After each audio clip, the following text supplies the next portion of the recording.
But the senator, while indoctrinated, could not explain his toxicity.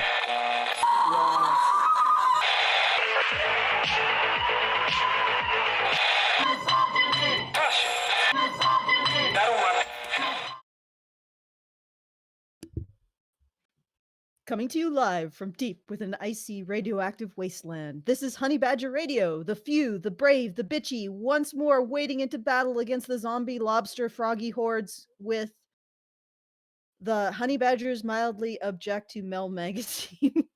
Dollar Shave Club's Mel magazine. Rantzerker number, I have no goddamn clue. And I'll tell you, doing this 122. It's 122. 120. And we have been doing this article for the last 2 days now. This is day 3. This is day three. Day 3 of this nightmare. Yes. And I think we're all getting fatigued. It's like I can only sustain the outrage for so long before I'm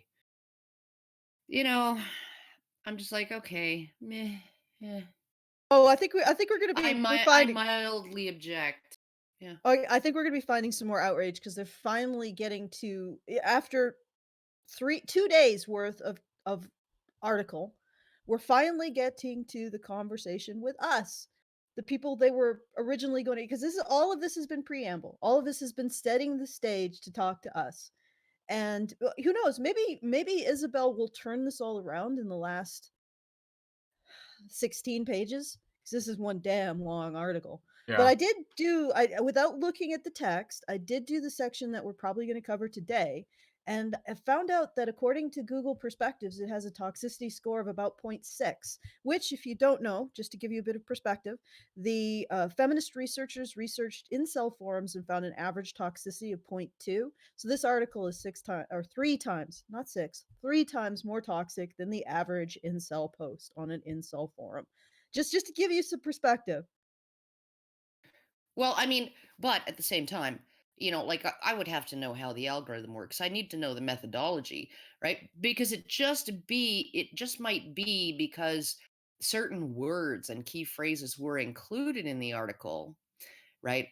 That like maybe the entire toxicity of the article is, according Basically, to the all algorithm, of derived from where she's quoting us. Yeah, right. Yeah, I was thinking that too.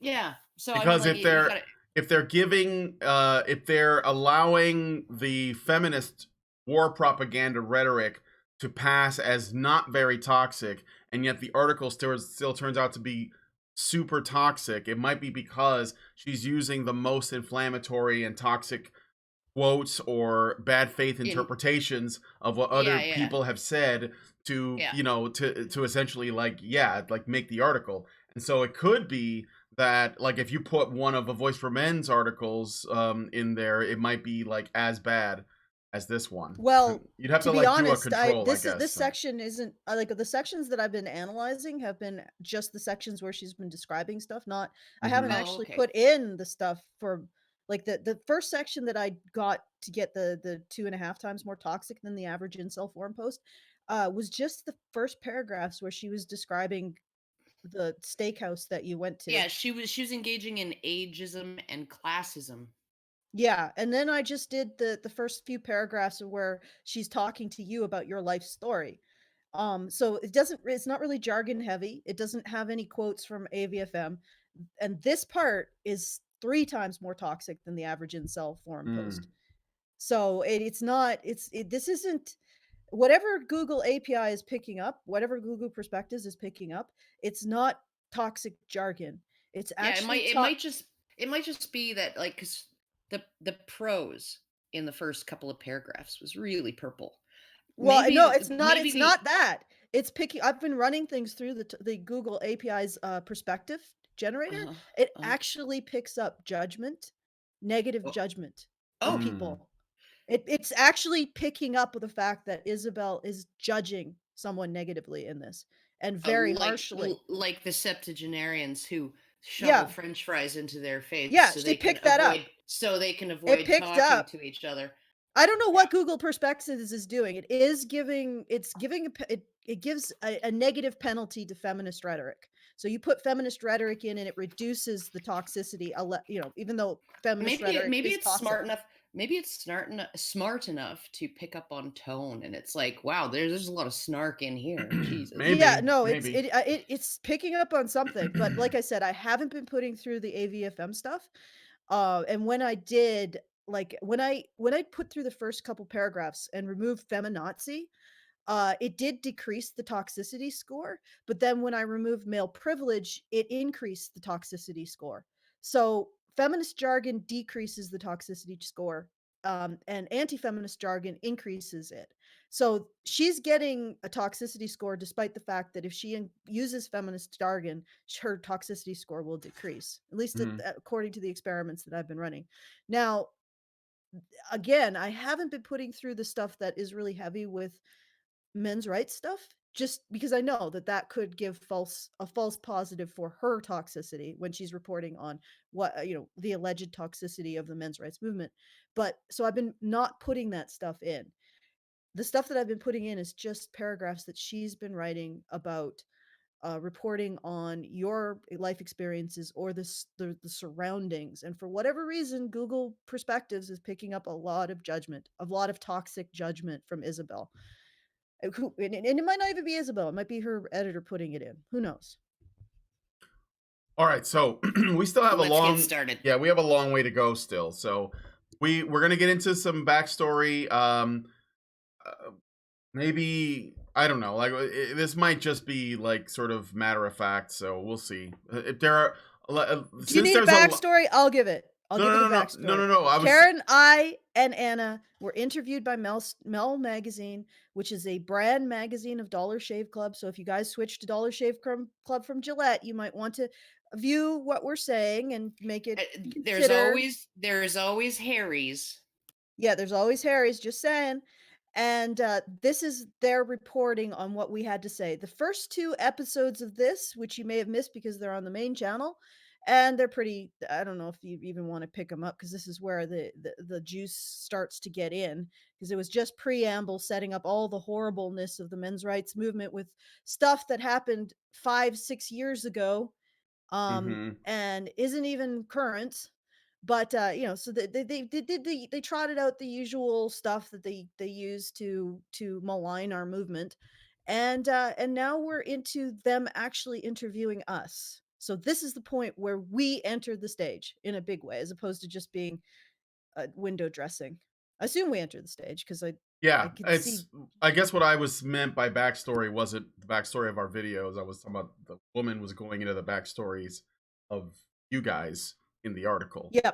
So Okay. first, we're gonna Let's get do into it. Karen's thing. Okay. Now, like I was going to say, since there's still a lot left here, we'll try to only interrupt at the end of a paragraph, if there is anything to say at all. And you can like add your commentary, but so we can get through these pretty quickly and only sort of drill down on the stuff that's actually testable. So, for her part, Strawn was raised just east of Edmonton in a sleepy suburb called Sherwood Park. Her mother was a super tomboy who scraped concrete in a bikini and boots, taut, and her father was a mechanic whose motto was, "If there's no blood, it doesn't hurt." He taught her to butter floor tiles and run coaxial cables through a wall, proud of the way his youngest daughter's interest in guy things seemed to be turning her into a, quote, dirty old man in the making, end quote. Both he and her mother spent years teaching her how to fix and build everything they could, and she learned at an early age how valuable self-sufficiency could be. Hmm. I got no problems with that. I did quip. Yeah. Well, my dad, he had these two daughters and they were both quite feminine. And then he had, and my parents were trying for a son. And then after they had me, the third daughter, my dad said, okay, I'm going to get a snip because no, there's no way I'm going to risk being surrounded by like yet another woman, like a freaking eight ovaries and me, Mm-hmm. be the continue to be the lone hormone in what is an ever growing freaking uh family of women. And also there is no way any son of his was going to be going to grow up with three older sisters like he did, because his sisters weren't particularly nice to him when he was Mm. growing up. And so, like I did quip that, yeah, no, he actually was really happy to have one of his children take interest in masculine things that we could do together. Of course he was, Yeah. right? Oh, makes perfect Because then sense. then then he's like, yeah, no, now I have one of my kids, I bring them on that. I mean, like my older sister, she was a cheerleader, she did gymnastics, she was very interested in fashion, right? He's like, okay, so he can admire the athleticism of being tossed into the air and then caught and all of that stuff, and making human pyramids and things like that. But it really didn't have any. There was really nothing in common with, you know how he grew up and what his interests were, which were putting things together with his hands and making them better with his brain. Like improving on things. He could have probably applied for 3 patents while he was just working as a mechanic, just based on ways that he improved existing equipment. But it's like he was just like, yeah, no, like I this is a daughter that I have all of this in common with, and that's really great. And because now I feel like I can um contribute to one of my children in a way that they find positive, uh in involving skills and talents that I have and interests that I have, right? So Hmm. of course he was happy about that. And also, he was a bit of a dirty old man, and is still a bit of a dirty old man. And I've become a bit of a dirty old man. So there you go. Yeah, there you go. The only thing I Yeah. could have as an argument to this is I think that she might, and this is an uncharitable reading, so I'm going to preface it with that. She might be groping towards something that happened to me a couple weeks ago with when I was discussing being a masculine woman with a feminist who said that she became masculine by being raised in misogyny.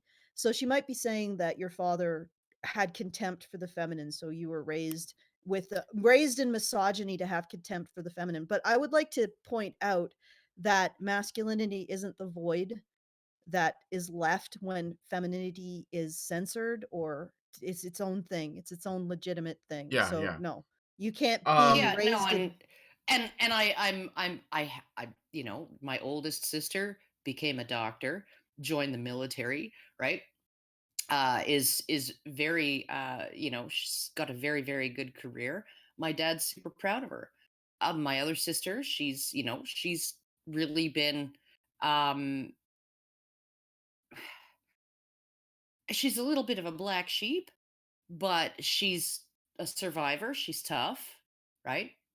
And despite being probably the most inclined towards feminism and social justicey kind of things, and that all of that rhetoric, she's still probably much to the right of, like, I mean, she really likes Bernie Sanders back in mm, 2016, right? And it's like, and she does have an interest in women's issues and stuff like that. But like she's even essentially like hardcore I support what Karen does, and hardcore I love my dad, and and all of that. So I mean, it's like, really, I think it was just, I think my parents treated us all as individuals who had our own predispositions and preferences, right? And they were going to encourage that. And just because there was a situation in which my dad found that I was interested in the things that he was interested in more than the other two, doesn't mean that he wasn't interested in the success and well-being of my other two sisters at all. Yeah. So No, I'm just saying that might come across, but it's good to correct it. So let's go on to the next paragraph, all right. Brian. Well, yeah, let's go on. Her family was close and her home life was happy, but she and her two older sisters liked to play rough. As a trio, they were more interested in punching than princesses. So by the time what? well, let me finish the paragraph. As a tree. Okay, okay. As a Yes. trio, they were more interested in punching than princesses. So by the time she got to grade school, she was prepared for whatever adolescent fight club it had in store. One day, she noticed that a bully was breaking blocks of ice over her friend Carl's head, so she walked up to him and cold cocked him on the side of the face. The blow took him by surprise, so he swung around and decided to deck her right back, more than once for posterity. But when she returned home bloody and bruised, her mom didn't panic or blame the bully. Quote, "What did you think would happen?" End quote, she asked as she dabbed Strawn's wounds with mercurochrome. Quote, "If he really starts picking on you, I'll talk to his mom. But I'm not going to call her just because he hit back after you hit first." Quote. Yeah, that's pretty true. I like that the description of that incident. Absolutely. Um, like when you punch somebody from beside them and surprise them, and then they just turn on you and start swinging. I mean, like, what did you think was going to happen? Type thing, Yeah, you know what I right? find interesting about that? I just want to throw this out there really quick. She actually considers the fact that the bully did not hit you because you were a woman, but hit you Yeah, no, because you hit him. And she didn't try to frame I that a different distinctly, way. She didn't try to frame it yeah, another way. yeah, no, that's one honest thing because I actually told her when I was relaying that story that I don't even know if Robbie knew that I was a girl. Hmm. Like it was that fast, right? It all happened that fast when he wasn't looking, and then he just turned and like decked me 3 times. Um, that I don't even know if it registered that I was a girl before it was all over, right? And so she's being honest about that. She's not really necessarily being honest about the way my sisters are, because, like I said, they're more feminine than I am. Yeah. Um, but and they like my sisters were never like we didn't grow up in a house where like wrestling was what I did with my sisters. No, I did that with my Hmm. friends who were same age, right? I roughhoused and wrestled with them, Was this a not bullying with my incident? sisters. Was this a bullying The incident? the bullying was happening to a friend of mine that I thought I was going to come to his rescue, Yeah. and Robbie was absolutely this kid Robbie was absolutely a bully. He just really enjoyed picking on people. And but it's like, when you decide to step in and you like I could have done, I suppose, the brave thing, which would be to step in between them and stand there and say, you're going to stop doing that, Robbie. That probably would have taken more courage than sucker punching him while he wasn't looking, right? So it's not like what Robbie's reaction to me. It's not like that reaction to me was completely out of line. Right? That's the thing. That's the nuance of this, right? Robbie was behaving in a bad way, and then I behaved in a bad way, and then he behaved in a completely natural, reactive way to what I did, right? So, Yeah. I could have actually handled that situation much better. And Robbie never actually targeted me after that. He, I think he actually slowed down on some of his bad, mean behavior. Um, but it was just like he never actually held a grudge against me over that, which I found kind of interesting as a kid. So Yeah. Yeah. I was just thinking that. Okay, shall I move on? Just do Okay. it. Just push through All there, right. All Brian. right. Don't even ask. That sentiment stuck. It was one of the first times she realized that sometimes people do bad things as a reaction to bad things that are done to them. Later in life, some would interpret this as an apparent sympathy for male rapists, who she suggests are merely reacting to being abused themselves, usually by women. But at the Okay, wait, time, wait. well, let me finish. That's One not more sentence. One more sentence. But at the time, what her mother meant was this, quote, "Pick your battles and then fight them," end quote. all right. okay, that last sentence was pretty much correct. Okay, Karen, Um, before you get into it, I need to correct this. it- This is None of not us say, yeah, no, this none of is us say not that men Karen's only. no, this is not Karen's opinion. This is from actual legitimate science into why the only longitudinal study that I have ever seen into why boys go on to become abusers. And they specifically chose a population of abused boys because the science is already in that abuse is a cycle, and sexually abused boys are the ones who have the greatest rate of actually going on to abuse others. And this is incontrovertible. Like this sexual abuse begets sexual abuse. Sure. But I think all of us are willing to concede that, like there are some situations in which somebody just turns out to be like A bad it seed. Well, and had to that's come that's it had to come from somewhere, right? And so not every man who rapes a woman was abused by a woman as a child. That's not, no, we know no. that's They not the were case. some were abused by men. And some of them were not abused at all, No, right? that's actually not the case. Like seriously, when they're at least the science that's coming out is that at the very least they will have some kind of genetic factor. Like there is Yes, a some kind of genetic chasm. factor. Yeah. There is a chasm between men and women who engage in antisocial violence and men and women who do not. There is a chasm. These are completely different types of people, like a completely different human phenotype from the average person. And you That's right. can't use their behavior. You can't implicate the average person as responsible for their behavior. And you can't implicate society as responsible for their behavior, because it's a combination of genetic factors and adverse childhood experiences that creates Yes. antisocial violence. And there's no indication that that isn't the case. Some people can grow up and have traumatic experiences that make them violent. Sure. But there is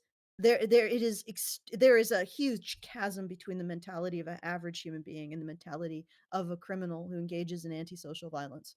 And there's just Yeah. there's no way to bridge that gap Yeah. with any No, kind and of it is culpability. it is a combination of like, and this is the nature nurture entanglement, right? The snarly skein of yarn that you there's no way to pick it apart and figure out what percentage of what is responsible for whatever behavior, right? You can't, there's no way to do it. Because you know why? Because there's no way to generalize that, right? In some cases, it might be that two violent people have a child, they give it up for adoption. That child is adopted by perfectly loving, normal parents and has a trauma-free childhood and still grows up because the genetic factor was just that I guess serious, right? The genetic factor was just that strong. And then sometimes you have instances where someone with a no genetic predisposition, no genetic factors at all, is going to be subjected to all kinds of abuse and trauma during childhood, and that changes them, right? Because we're talking about epigenetics now and how your genes express based on different environments and all of that, right? So, I mean, like, there's really no way to disentangle all of this. But one thing that we do know is that, most men who have been convicted of raping women have the majority, not the vast majority, but the majority report that their sexual boundaries were crossed during childhood or early adolescence by adult women. Yep, and that means that there still remains a minority that were crossed by men, other men. So this is a situation where this is science. This isn't somebody's opinion. This is the closest you get to an answer from science. And she's presenting it as Karen's opinion, which is nonsense. I'm Yeah, just saying. yeah. Okay. And she's presenting it as completely lacking in nuance. That's another thing too. Oh, Like, it's a yeah. blanket thing. Like, no man who wasn't raped by a woman as a child would ever rape a woman. And no, that's not what I'm. That's not what I was saying. Okay, continue, Brian. All right. The sexual assault she experienced a few years later would not be one of these. When she was 14, she was walking to the corner store with her dog when she ran into a pair of neighborhood boys hanging out at a nearby playground. She knew they were trouble, but she also knew they'd have cigarettes, so she tied up her dog and asked if she could bum one. Within a few moments, they were groping her, trying to pull her shirt over her head as they fumbled for her zipper in the dark. But when a passerby noticed the scuffle and started to walk towards them, they got rattled and ran off. It was jarring, but the first thought Strawn had afterwards was, quote, well, that was dumb, quote, Why would she have stopped to talk to them when she knew they were dangerous? Why would she have tied up her dog when it could have protected her? Almost immediately, she blamed herself, a very common reaction for sexual assault and rape victims that's actually been correlated with re-victimization. I was being bad, she remembers, taking a sip of wine. I was an idiot. It was just a bad judgment all around on my part. Okay. Here's the thing, Isabel. Here's the thing that you're missing. Whenever you suffer a traumatic event, your brain will force you to try to identify ways that you could have prevented that from happening so that you can avoid having it happen again. This is evolution. This is what your brain is going to do, right? Okay? It's part of the recovery process from any traumatic event. Is Was there anything I could have done differently that would have made it so that that bad thing didn't happen to me? That is not victim blaming. I absolutely was clear with her that those boys did something bad. They did something wrong to me, right? Okay. They absolutely were the bad actors in that situation. But, you know, by acknowledging that there were things that judgments that I made that night, right, that were flawed, ill advised, stupid. Yes, absolutely stupid. Because I made those decisions, right? That's how I came to be in a situation where they could do that to me, right? Okay, and my question And is, moving forward from that incident, right? Moving forward from that incident, I thought, because there were things I could have done differently that would have prevented that from happening to me, I don't have to worry about it happening to me again. And it never did happen to me again. okay, and she says that That's victim attitude, blaming, and it's associated with being re-victimized, right? and I'm I going was to never address that. re-victimized. I'm Jesus. going to address that. Have they made a distinction? I don't know her citation. I assume that she doesn't actually offer any citations. Is there a link to anything in that there? Yeah, so Brian, I'm right here. There is a link. On the a very common reaction is a link to something. Looks like a study from ResearchGate called "Self-Blame Among Sexual self-blame among Assault." sexual assault victims prospectively predicts re-victimization and perceived social legal context model of risk. I'm going to get you to pop that link into me, and I'm going to retrieve that Okay. document, and we will do a live debunking of this statement by Isabel. Right But now, not at this moment. No, but it's entirely possible. It's entirely possible that if you actually internalize it and say, yes, I'm absolutely 100%, because I never said that to myself. I didn't say I'm absolutely 100% to blame for this, right? Which is another way of saying I deserved it, right? I never said I deserved it. I just hmm said, you know what? I could have avoided that if I'd been smarter, right? yeah, And I don't have to be in that position again because I can be smarter than that, right? And so there was no sense of I deserve it. And I think that the victim blaming or the self blame of some victims has more of that flavor of I deserved it.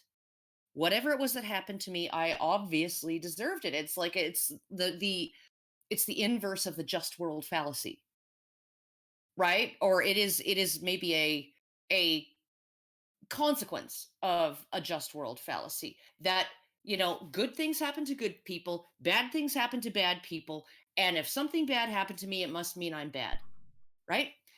And I guarantee you anybody who goes on to be re-victimized the same way over and over again because they internalized some message from the universe that they deserve to be treated badly, right? That is not what happened to me. That is not the process that I went through. The process that I went through was how could you have been smarter in order to have avoided putting yourself in the position where were vulnerable to bad people. And then I went, oh, here's a way, and here's a way, and here's a way, and here's another thing I would have done differently. And hey, and then I walked home and I went to bed and I slept fine. I had no nightmares. I did not feel bad the next morning. I felt like, okay, I'm okay, right? Like I know I'm never gonna be 100% safe ever, but you know what? I'm armed with. I am now armed with a process of being thoughtful about my decisions and being able to carry that forward and having better outcomes in the future. That was really the process I went through at age like 14 or 14 and a half or like almost 15, right? That was the mental process I went through walking home from that incident. And also, they didn't just run away. They didn't get spooked and run away. She kind of glossed over what happened. They woke up. They sort of snapped out of it, and they went, "Holy fuck! What were we about to do?" And then they like threw a bunch of cigarettes into my hand and went like, "Are you gonna be okay?" And then they left. So they actually were quite horrified once they snapped out of everything. They were somewhat unnerved by what they did. So All right, I'm gonna move on to the next paragraph. There's no need to respond to it because it basically covers what you guys just said. And then I'll just keep going, okay? So, she blamed them too, of course. Her actions didn't excuse what they did, but she walked away with a distinct feeling that it was everyone's fault, not just the boys. Quote, I don't know why, but I didn't really experience deep trauma from that, she says, explaining that she never identified with the term victim. All I really experienced was the feeling of, phew, that was a close call, and I'll never repeat those mistakes again. Acknowledging that I made mistakes actually made me feel safe. Flashing forward again, that same idea that women have some responsibility in preventing their assault and that affirmative consent laws have gone too far, a controversial belief shared by Camille Paglia, who sparked outrage after suggesting it was, quote, ridiculous that anyone would wait to report their rape, would lead to more accusations of rape, apology, and victim blaming. But she's clung to that calling card because it helps drive one of MRA's most central arguments, that feminism subjugates women by keeping them locked in perpetual fear-based victim mindset. She has a whole YouTube playlist yes, about this. there you go. There Yep. you go. Yes, No, that's all accurate. It's nothing not untrue there. very charitably stated. No, Not no. very charitably stated. It kind of has this. Yeah, this is what this loony. Phew, what here's what she thinks. Phew, what a loony, right? But there's nothing inaccurate there. No. She, like you said, it's uncharitable that she says it's a controversial belief shared by Camille Paglia. So you got to look out for those buzzwords like controversial and troubling, and that's just telling you that Camille she's Paglia. yeah. Camille Paglia. That's a controversial word too. Yeah. Yeah, Camille Paglia is controversial. Yeah. All right. Quote, feminists want you to think that there's nothing you can do to prevent rape because it could happen at any moment and any man could be a rapist, she says. You can't feel safe walking home alone at night. That's a horrible thing to do to women, to give them that idea. It makes it so that they're always afraid. They think that they have no agency, that they're just people that things happen to. Well, I don't think that gives women the credit they deserve. I don't think women give women the credit that they deserve. End quote. Why though? Yeah, well, Well, no, go ahead. That's just quoting you, so I'm assuming that's all. Yeah. Like I'm assuming that. Yeah, okay. But it's true. It's true that like if you walk around in fear all the time, right, or if you feel like you have the right to not ever be afraid, you need to take responsibility for your emotions, right? Yeah. Like we are the safest species on the fucking planet, right? Yeah. We are the least likely species to die by violence, right? And like I think I may have used the squirrel analogy. Have you ever actually watched a squirrel, right? Like have you Mm-hmm. ever actually, they hop 3 hops forward and then they look around for what's trying to kill them now.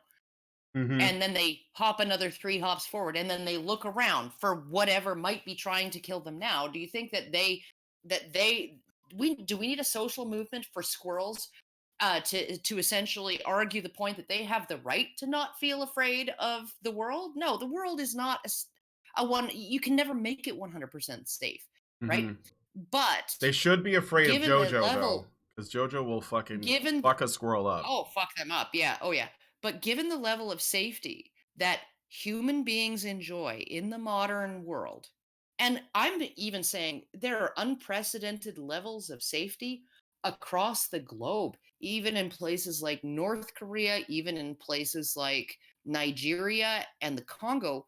Human beings enjoy an unprecedented level of safety compared to other species on this planet, Hmm. Oh right? yeah, absolutely. And Yeah. so, because everywhere you go, there Yeah. are laws, Yep. right? And there is a legal system, right? So I'm sorry, but to try and essentially brainwash women into feeling afraid all the time, and they don't even have to just feel afraid of what might be done to them by a bad actor, right? Who is around every corner and behind every bush, mind you, right? Because they're everywhere. Okay. But then when they have been acted upon by that bad actor, they can't go to the police because the police are bad actors as well, who will victim blame them and not take them seriously and not investigate their complaints and re-victimize them and all of that.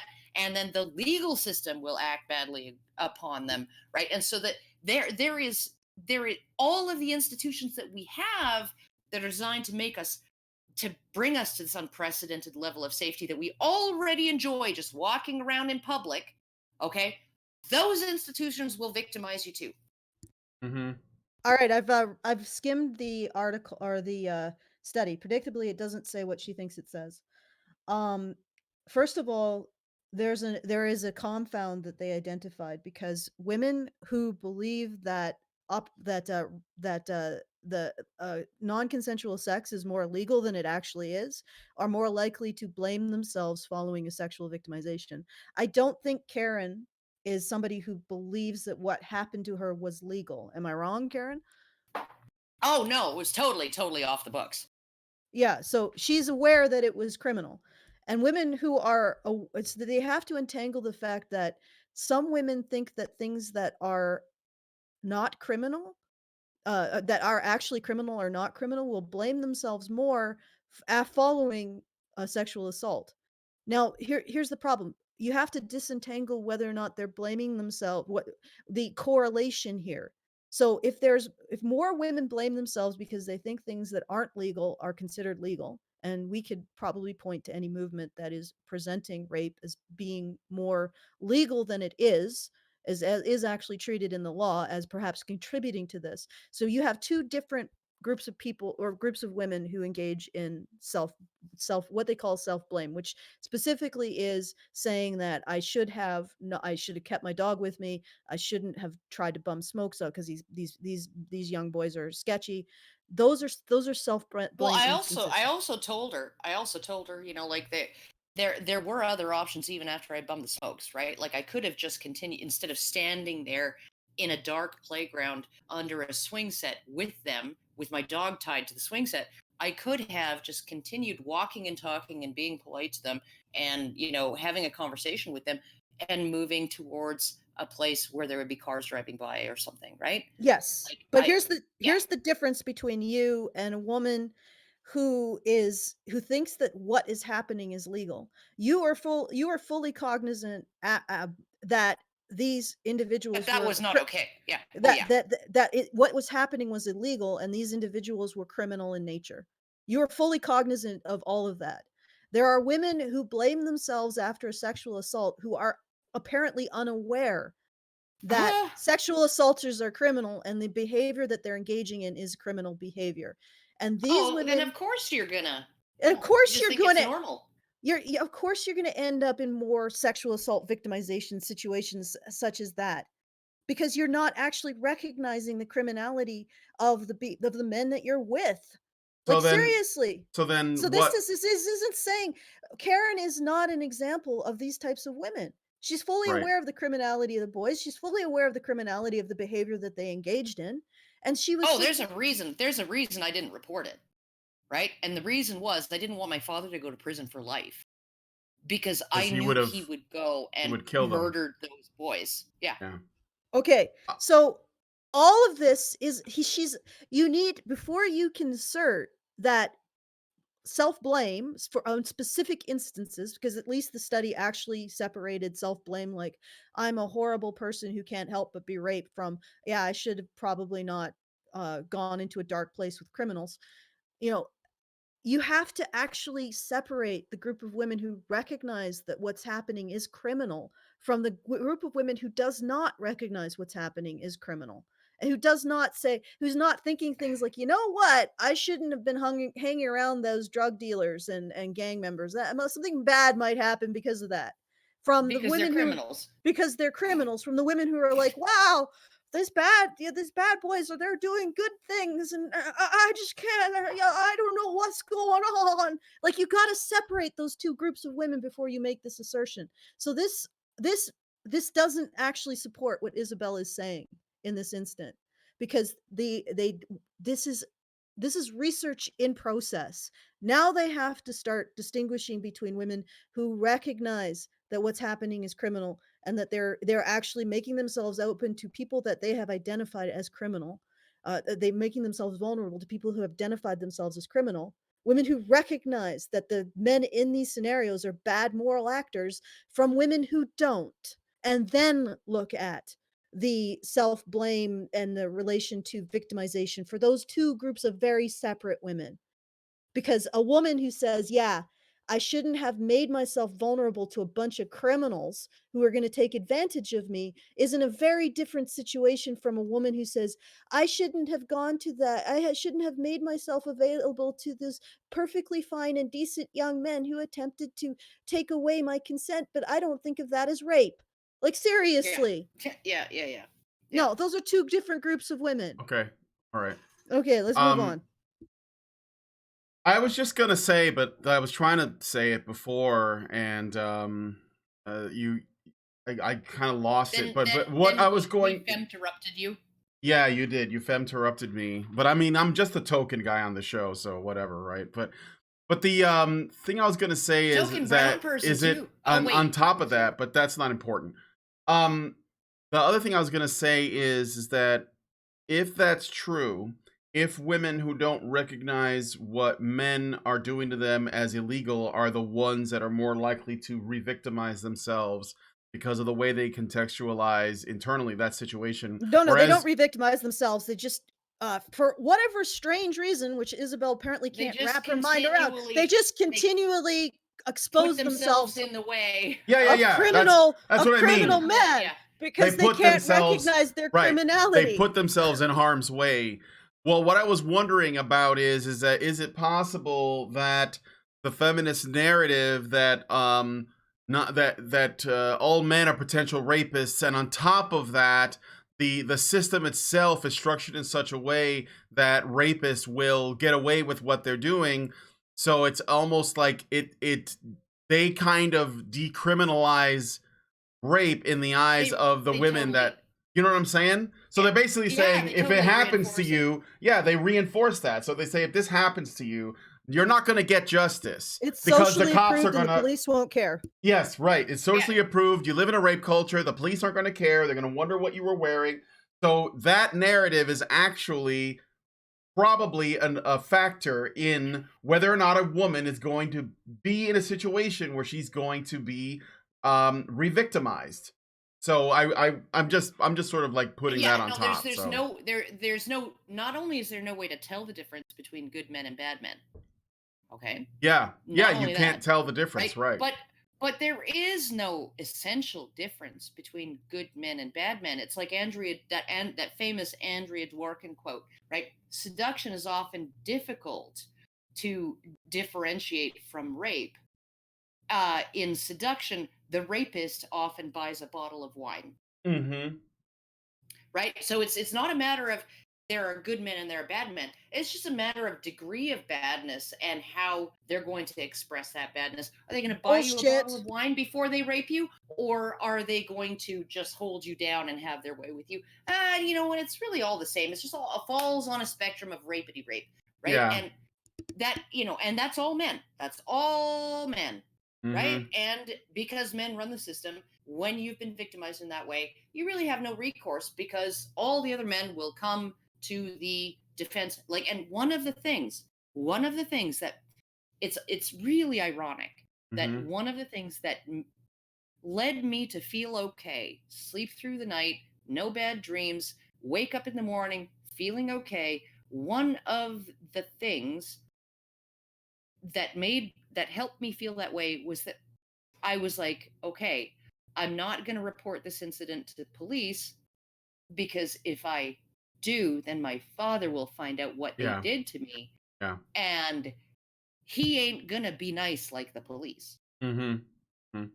Right? Yeah. And so it was like, yeah, no, there is a good man who will do evil things to protect me. Mm-hmm. Yeah. And one last thing, and then I want to move on to the paragraph. So if we carry the same logic that I proposed, then is this also not one of the reasons why? Well, we applied this to men. So because when men are raped and boys are raped or sexually assaulted, we literally do the thing that feminists claim that we do to We women. congratulate them. Yes, we literally do what feminists say we do to women, except that they don't know they're actually being victimized because we tell them that they're not. And so I think it actually opens up men and boys who are victims of rape to be raped more often by the same rapist, because they will not see it as a crime against them, because they also don't see them as criminals, because we don't see them as criminals. Like when a teacher is having sex with her student, we don't call that criminal. We say, "Oh man, you got lucky, nice," Like the one thing about victim blaming, the one redeeming thing about victim blaming is, in order to victim blame, you have to acknowledge that someone was a victim. Yes. And so we don't even victim blame men. Right. We're just like, yeah, way to go, you scored. Yeah, exactly. Okay, sure. And like, I'm just gonna relay a story that I heard from my best friend out in BC, right, about a guy that she went to high school with, and he was 15. He was at a party. He got drunk, a house party. He got drunk, and a 50-year-old ham beast of a woman, and I know this woman. I know what she looks like, and she's literally a 1.5. Bring me Solo and a Wookiee. Yeah. And he wakes up just as he's finishing, just as he's orgasming into this woman. That's when he woke up from being passed out. He went into a bedroom. He was like, I gotta fucking pass out. And then as he's having an orgasm, woman, right, he wakes up. That's how he lost his virginity. Ugh. Okay. And what was his first concern? What was his first concern? Is he going to get in trouble with the cops? No. Or something? No. Oh, no. I don't want anyone to know. Oh, because he was a hand beast of a woman. I'd never be able to live it down. They would never let me forget that I lost my virginity to this like freaking whale planet, or whatever the fuck you want to call it. Ham planet. Okay. Like that. I'm sorry. This is how I'm not laughing at that. Right. Yeah. Like, yeah.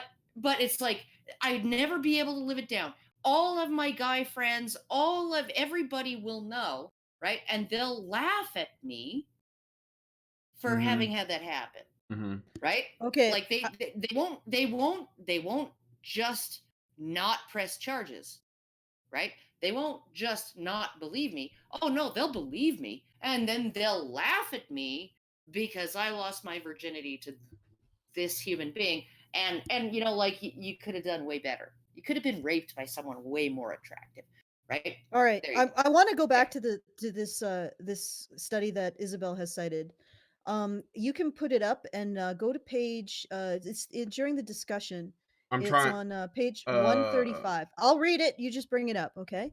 Earlier in this paper, we argued that women generalized from specific instances of perceived controlled loss following sexual assault to form implicit, enduring self-impressions that influence and guide them in future sexual situations. Hey, researchers, why aren't you researching men? Just as an aside. Thus, when victims encounter situations with features matching past sexual assaults, event-specific schema emerge and filter incoming information. Therefore, victims who blame themselves following sexual assault may be especially vulnerable to relinquishing primary control. This argument, so essentially what happens is that the same situation happens again, and they say, oh, it's outside of my control, I can't do anything. So thus, therefore, victims who blame themselves following sexual assault may be especially vulnerable to relinquishing primary control. This argument provided as a theoretical rationale for the prediction that victims' self-blame would prospectively predict re-victimization may have important implications for clinical practice. Traditionally, cognitive therapies have employed strategies such as restructuring negative attributions about an outcome in part to augment control perceptions.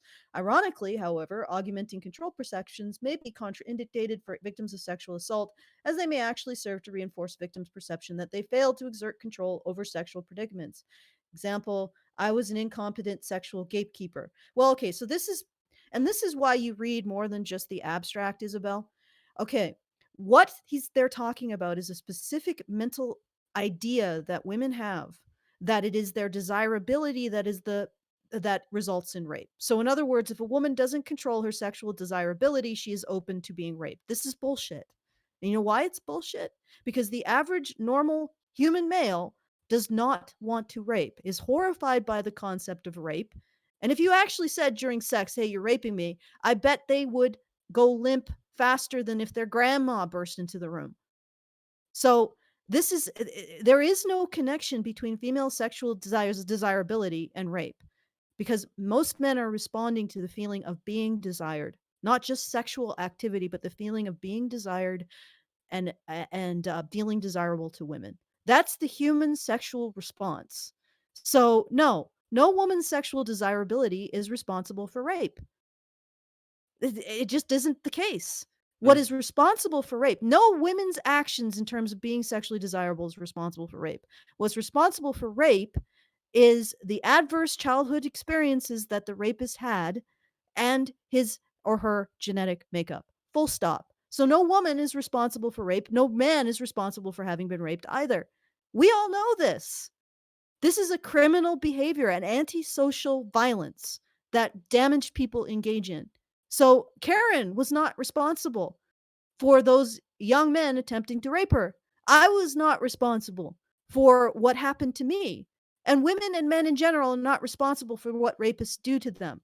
However, what people are responsible for is when they recognize that someone is criminal or someone has ill intent and they do not follow that intuition that says, do not walk into a dark space with this person or these people. Do not tie up my dog and leave that protection behind. When you fail to recognize your instinct regarding other people's criminal intent towards you, you put yourself in danger. That doesn't make their criminal intent any less criminal or any less their responsibility. But we all have the responsibility to be aware of our surroundings and aware that people can be criminal. They can engage in antisocial violence against us. And if we don't want to be victims, and believe me, the only person who is hurt most by any kind of failures of spot checks are the people who end up being vulnerable and victimized by criminal-minded people, the individuals. Not so we're saying it hurts you more, the individual who becomes victimized, for not paying attention to those inner voices that say, this guy's a criminal. Don't make yourself vulnerable to him. Or maybe I shouldn't hang out with gang members if I don't want to be murdered or raped. And I have the ability to make that choice. I have the ability to make that choice. This is something completely different. This is women thinking, oh, well, I didn't sexually gatekeep, and that's why I hurt. No, the sexual gatekeeping has nothing to do with rape. Rape is a criminal activity. It wasn't a lack of sexual gatekeeping that caused you to be raped. It was a lack of recognizing that you were around criminals. And sometimes you have no ability to stop that. Absolutely none. And sometimes you do. Yeah, no, and I think I made this point to her too, right? And I've said it before, right? Like it is really, because everybody can be a victim, right? Can be victimized, right? And sometimes there are things you can do that you could avoid, you could have done differently and avoid being victimized, right? Sometimes not, right? And it's like the people that I feel the most sorry for, right, are the people who are the equivalent of I was sitting on my living room sofa watching TV on a clear day and I was struck by lightning, right? Like it just like a bus just freaking went through my living room window and made me paraplegic, and or like or the cops were given the wrong address for that drug raid that they were going to do, and so they burst in the door through a flashbang grenade into my baby's freaking crib and shot my family dog while we were having a birthday party for 6-year-olds, right? And those kinds of things do happen, and they're like, just there was no way you could avoid having that happen to you. That was all external locus of control there, right? There was no way to avoid that. Nothing you could have done to avoid that. You just happened to, like, someone was dyslexic at the police station and they said 13807 when they meant 18307, right? Mm-hmm. Such and such street, right?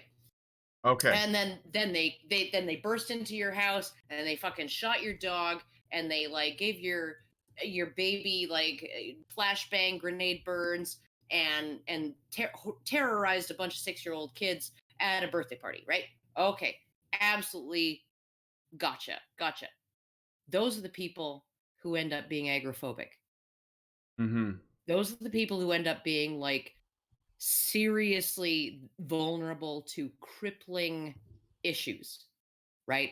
That they fear going out. They end up fearing the world because something happened that was so fucking random that nobody would think, hey, you know, there are precautions I should be taking, right? I should be, you know, there are everyday precautions I should be to avoid having this happen, right? Those are the people who I really feel sorry for. I feel sorry for them. There was nothing they could have done. Okay. All right, Therefore, Karen. there's nothing they ever can do. Yeah, that is a terrifying situation. In this case, what this study is saying is that women who think that all men rape, if they don't provide appropriate sexual gatekeeping behaviors, are more likely to get raped. What a shock. Now, that I don't see anything that disentangles women from women who say, "Well, I shouldn't have showed my ankle if I didn't want to be raped. Oh, I guess I shouldn't have worn that thong if I didn't want to get raped." From women who say, "I shouldn't have made myself vulnerable to criminals if I didn't want to be raped. If I shouldn't have gone into that dark alley." You know, there's a difference there. There's a very distinct difference. One is from a perception that rape is a criminal activity engaged in by criminals, and you can avoid associating with criminals if you want, you know, if you want in general avoid being raped. And the other is women are gatekeepers of sex and men will rape if women don't gatekeep correctly. Now, yes, feminists, you should get rid of attitude number 2 because it helps no one. First of all, it's a horrific attitude towards men. And second of all, the women who have it, yeah, they are going to put themselves more at risk of rape because they aren't going to recognize that certain types of men are criminal that should be avoided because they're going to think that all men are like that, so they can't be avoided. So Yeah, maybe there's no way way to distinguish there's no between way to good men and bad distinguish men. between them. And they're going to Yeah. be vulnerable to those guys who said, "Yeah, I raped you because you showed me your ankle." Uh, so you're conflating two very distinct groups of women who engage in self-criticism as a result of sexual assault. Ones who recognize the assault is actually criminal and the men engaging in it are criminals to be avoided, and one who thinks that sexual assault is just the general default state of men and the only way to avoid it is to engage in ridiculous magical thinking about gatekeeping behaviors like not showing your ankles. Okay? Yes. Two different groups of women here, Isabel. Please, next time, read your sources.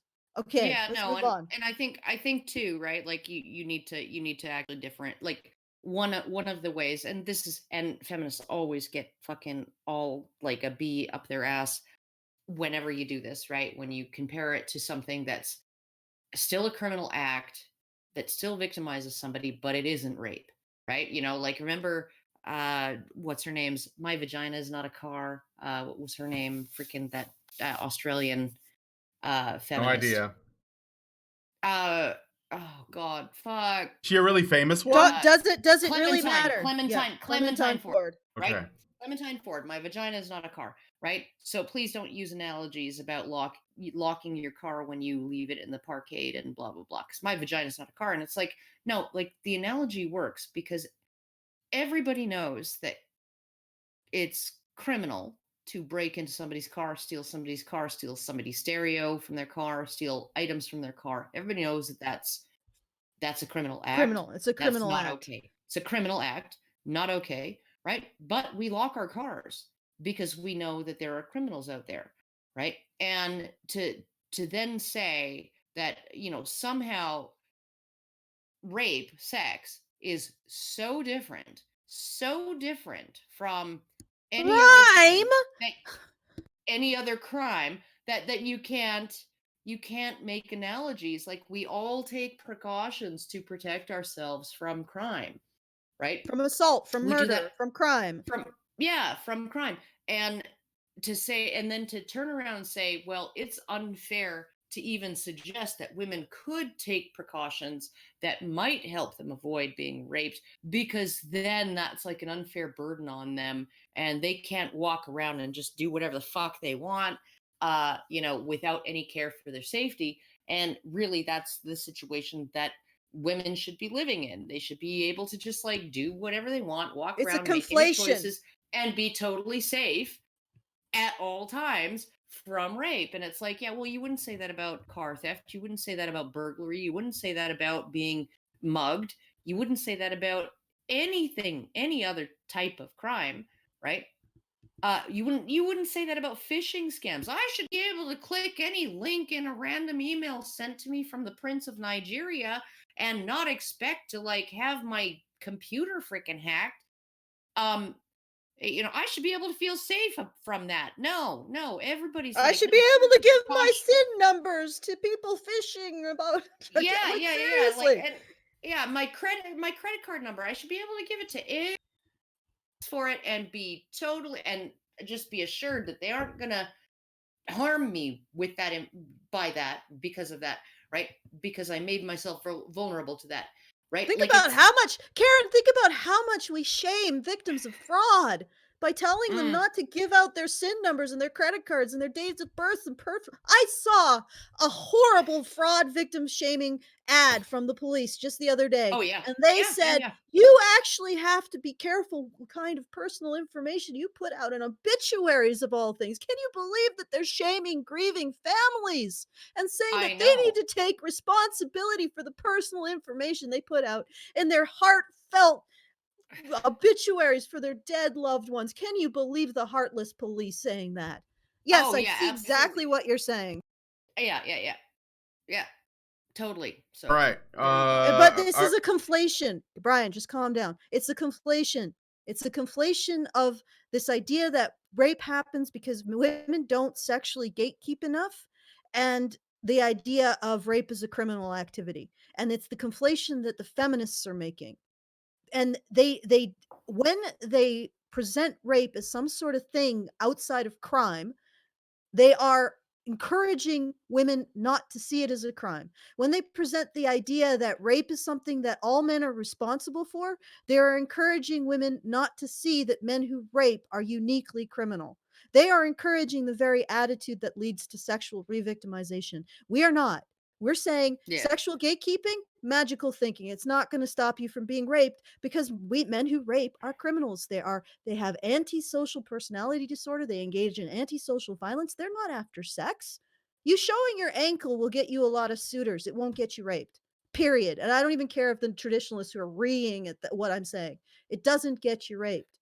What gets you raped is getting involved with criminals. And believe me, a lot you there is a voice inside you that will tell you when somebody has ill intent. You are not listening to it. And that is not me blaming you for anything. It's me saying, start to follow your instincts, ladies, because criminal Yeah, men but the make it problem obvious. is the problem is that feminists are saying, well, your instincts should be going off 24/7. Every single man that you come into contact with, he's Yes. probably that guy. And it's like, no, no, that like it's a really small percentage of men who engage in this activity, right? Yes, And and they know that they're doing it. That's what they're after.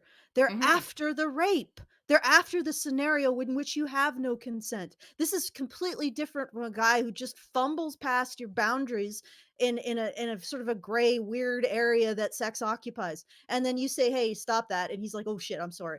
That's completely different. It's completely different. And the Yeah, more yeah. feminists conflate the two, the more they're going to get women who do not understand that criminals rape. And when they are raped, it's criminal. Yeah, well, I mean, like, does anybody think Aziz Ansari raped that woman who wrote that article in Babe magazine, right? Where she literally essentially said, well, okay, so he asked me to do things and I kept saying yes, right? And I kept complying.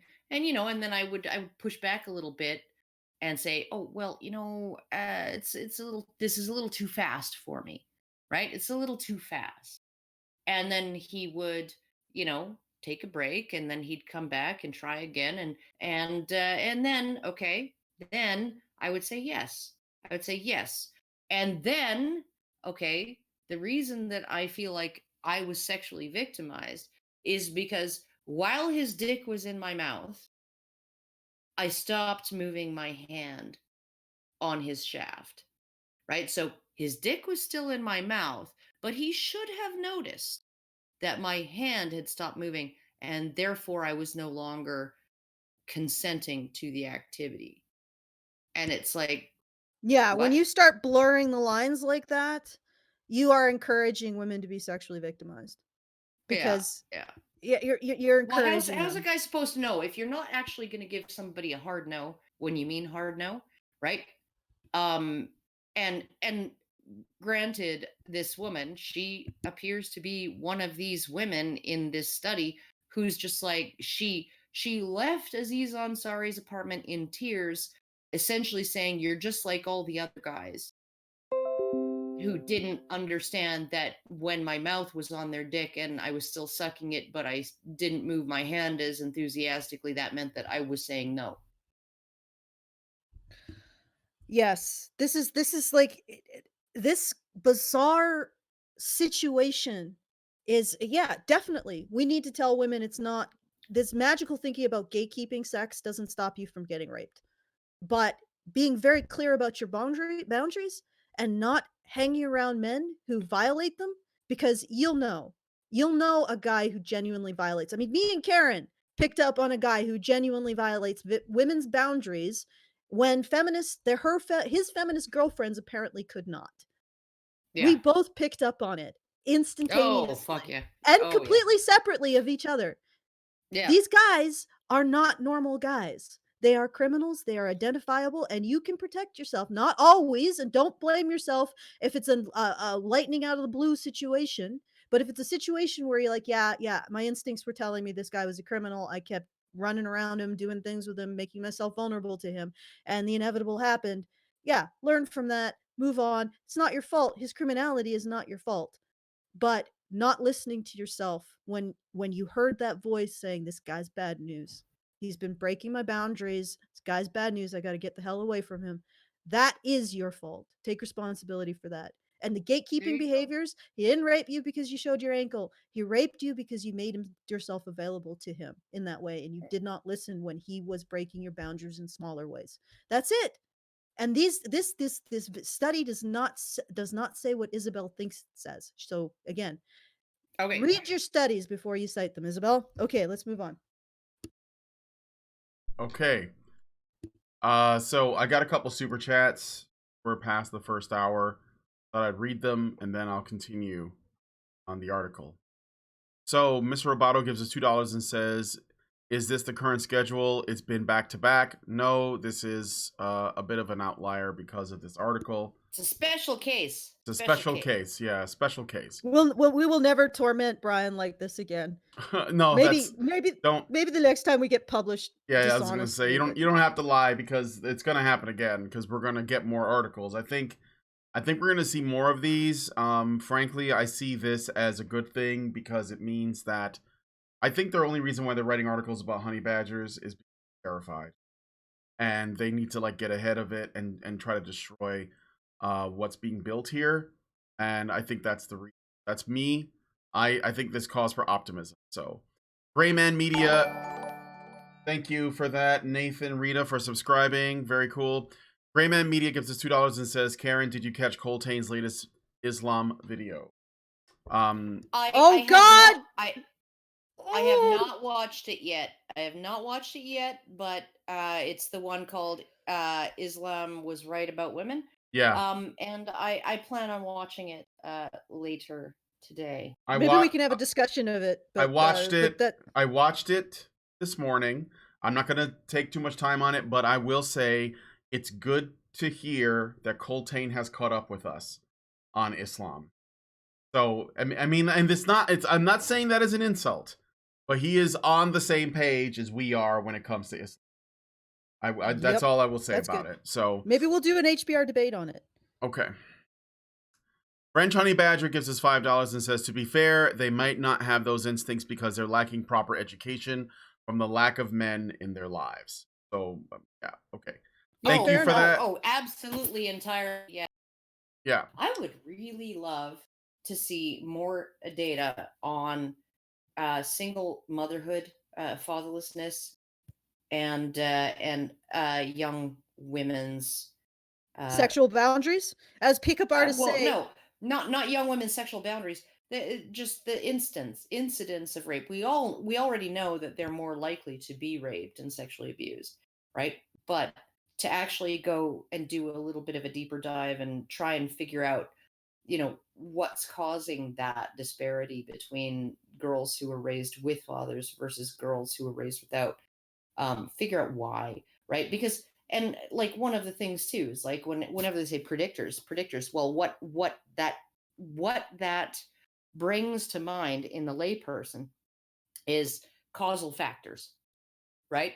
But it may not be a causal factor. It may actually be that there are two things that are caused by one factor. So these two things that coincide, one is a predictor of the other. So self-blame predicts re-victimization, right? Yeah, but that's only because they coincide, right? We don't know whether self-blame causes it, right? It might be some other phenomenon, I don't know, like maybe fatherlessness, that's causing both of them. Well, okay, let's read another paragraph. All right. Brian. Going back to the article. Let me just see where I left off. Why though? Well, I'm sorry, but we went on a pretty... No. I'm saying, oh my God, not at you. At the article. Why though sweat what feminists think so much? Anyone can care about an issue and engage in some light social media warfare around it, but why give your image, name, and nearly all your valuable time to defend it? To this, she shrugs. Why though sweat what feminists think? That's basically what she's saying. Like, why? Yeah, because you control all of the media. Yeah, I mean, like, they control the narrative. That's the main reason. But to this, she shrugs, shakes her head, and sits back in her chair like she's still trying to figure it out herself. I try to pull the armchair psychoanalyst card and ask her if it had to do with how she was raised. But after a moment of deeper thought, she replies, quote, because someone was wrong on the internet, quote. Yeah. Yeah. Well, if you have this massive feminism, okay, and it is attempting to reorganize society in a certain way based on a certain set of assumptions that it believes are correct, okay, that someone is wrong on the internet, right? Like okay, so okay, it's important. I have a lesion. I have a lesion on my arm. Yeah. And the entire medical establishment has said, put some polysporin and a bandage on it, even though it's skin cancer. Okay? Yeah, right. Even though it's malignant melanoma, right? This is what you need to do to fix this problem, right? Because we don't know what malignant melanoma is. We think everything is just a low-grade staph infection. And so there you go, right? And it's like, no, we have this thing that's got its hooks into every single organizational structure in our society that is saying, here's what the problem is. and they're wrong. Here's what the solution is, and they're double wrong because they don't understand the problem. And our mission is to reorganize everything in society so that we can implement solutions that are wrong to a problem that we don't understand. And somehow she's just like, I just can't understand why that would be a problem. Right? Mhm. Well, let me boil it down for you. Someone is wrong on the internet. A billion someone's are wrong on the internet, right? And they are guiding legislative policy, they're guiding social policy, they're guiding they're Government policy, firmly academia. instantiated in academia, right? They drive education policy and social work, right? And they're telling everybody shit that's not true in order to fix a problem that they don't understand by applying solutions they blindly believe are going to work that always end up backfiring and Yeah. costing everybody money. I think you just made a joke there, weren't you? Like, somebody's wrong on the internet. That's the joke. It's a right? I joke, guess but she it's didn't- true. Yeah, that's a joke. It's a joke, but she it's did, true. She didn't take it as a joke. No. Yeah, Well, no. I just tried to boil it down. I was like, and it's sometimes it is. Sometimes I do get like impassioned, right? Because somebody is just so Say it ain't fucking so. wrong, so fucking Say it wrong ain't on so. the internet, Say right? it ain't that so. I just cannot let it stand. I have to fucking say something, right? Okay, yes, there is that stubborn part of me, right? Say That it ain't exists. so. That's like somebody is so unbelievably wrong. And why do they have a fucking blue check mark when I've been banned from Twitter? Say it ain't so. I mean, you getting impassioned? Never happens. Okay, next paragraph. Never. Yeah. all right.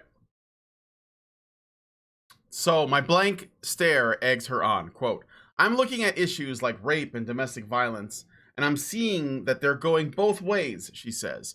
Men do it, women do it. They do it for pretty similar reasons, and to each other. People generally see these things as crimes that only men commit in order to control and subordinate women because patriarchy. But that's completely bogus. How are you going to solve a problem if you completely misdiagnose it? End quote. To her, There you yeah, that's what we just covered. To her, solving the problem would mean restoring due process to key areas of the law, like paternity rights and in rape trials and domestic violence proceedings. It's not like she's looking for, quote, stonings or anything like that, end quote. But she says a return to a sort of Ten Commandments style of justice where women are held as accountable for their actions as men, particularly in the, quote, thou shalt not bear false witness category, would work for her. Even if we're not going to put women in jail when they do it, they should at least be named and shamed, she says. If they're granted more leniency than men, or if we blindly side with them, we do nothing but fuel the fire of binary gender roles that say women are weak and need special help. To Strawn, that isn't equality. That isn't owning your shit, as it were. That's just What- more proof of the problem. Yeah. Okay. All right.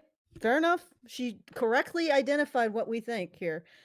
Okay, and now we're gonna move on to Alison. So, I met Alison Tiemann in Canada too. This time, Oh God. It's at an airport. I'm sick. I'm sick to my stomach now. I don't even Yeah. know what she's gonna do with me. All right, this time it's at an airport hotel in Saskatoon, the frozen Paris of the Prairie, and the closest city within driving distance of Kelvington, the tiny town where she and her husband Jonathan live. They've driven 3 hours through the ice fog to meet me, and the three of us sit in a booth drinking Earl Grey tea. Small and demure, Tiemann has piercing eyes and a posture that seems to fold in on itself as she cups her mug in thought. As our conversation evolves, her body language changes. She sits up, turns towards me, and starts to talk with her hands. Her passion becoming clear as she begins to tell me why she's quit her job to make this movement her life. Currently, she's the control center of the Honey Badger Brigade, the head honcho at Honey Badger Radio, and the main strategist for both.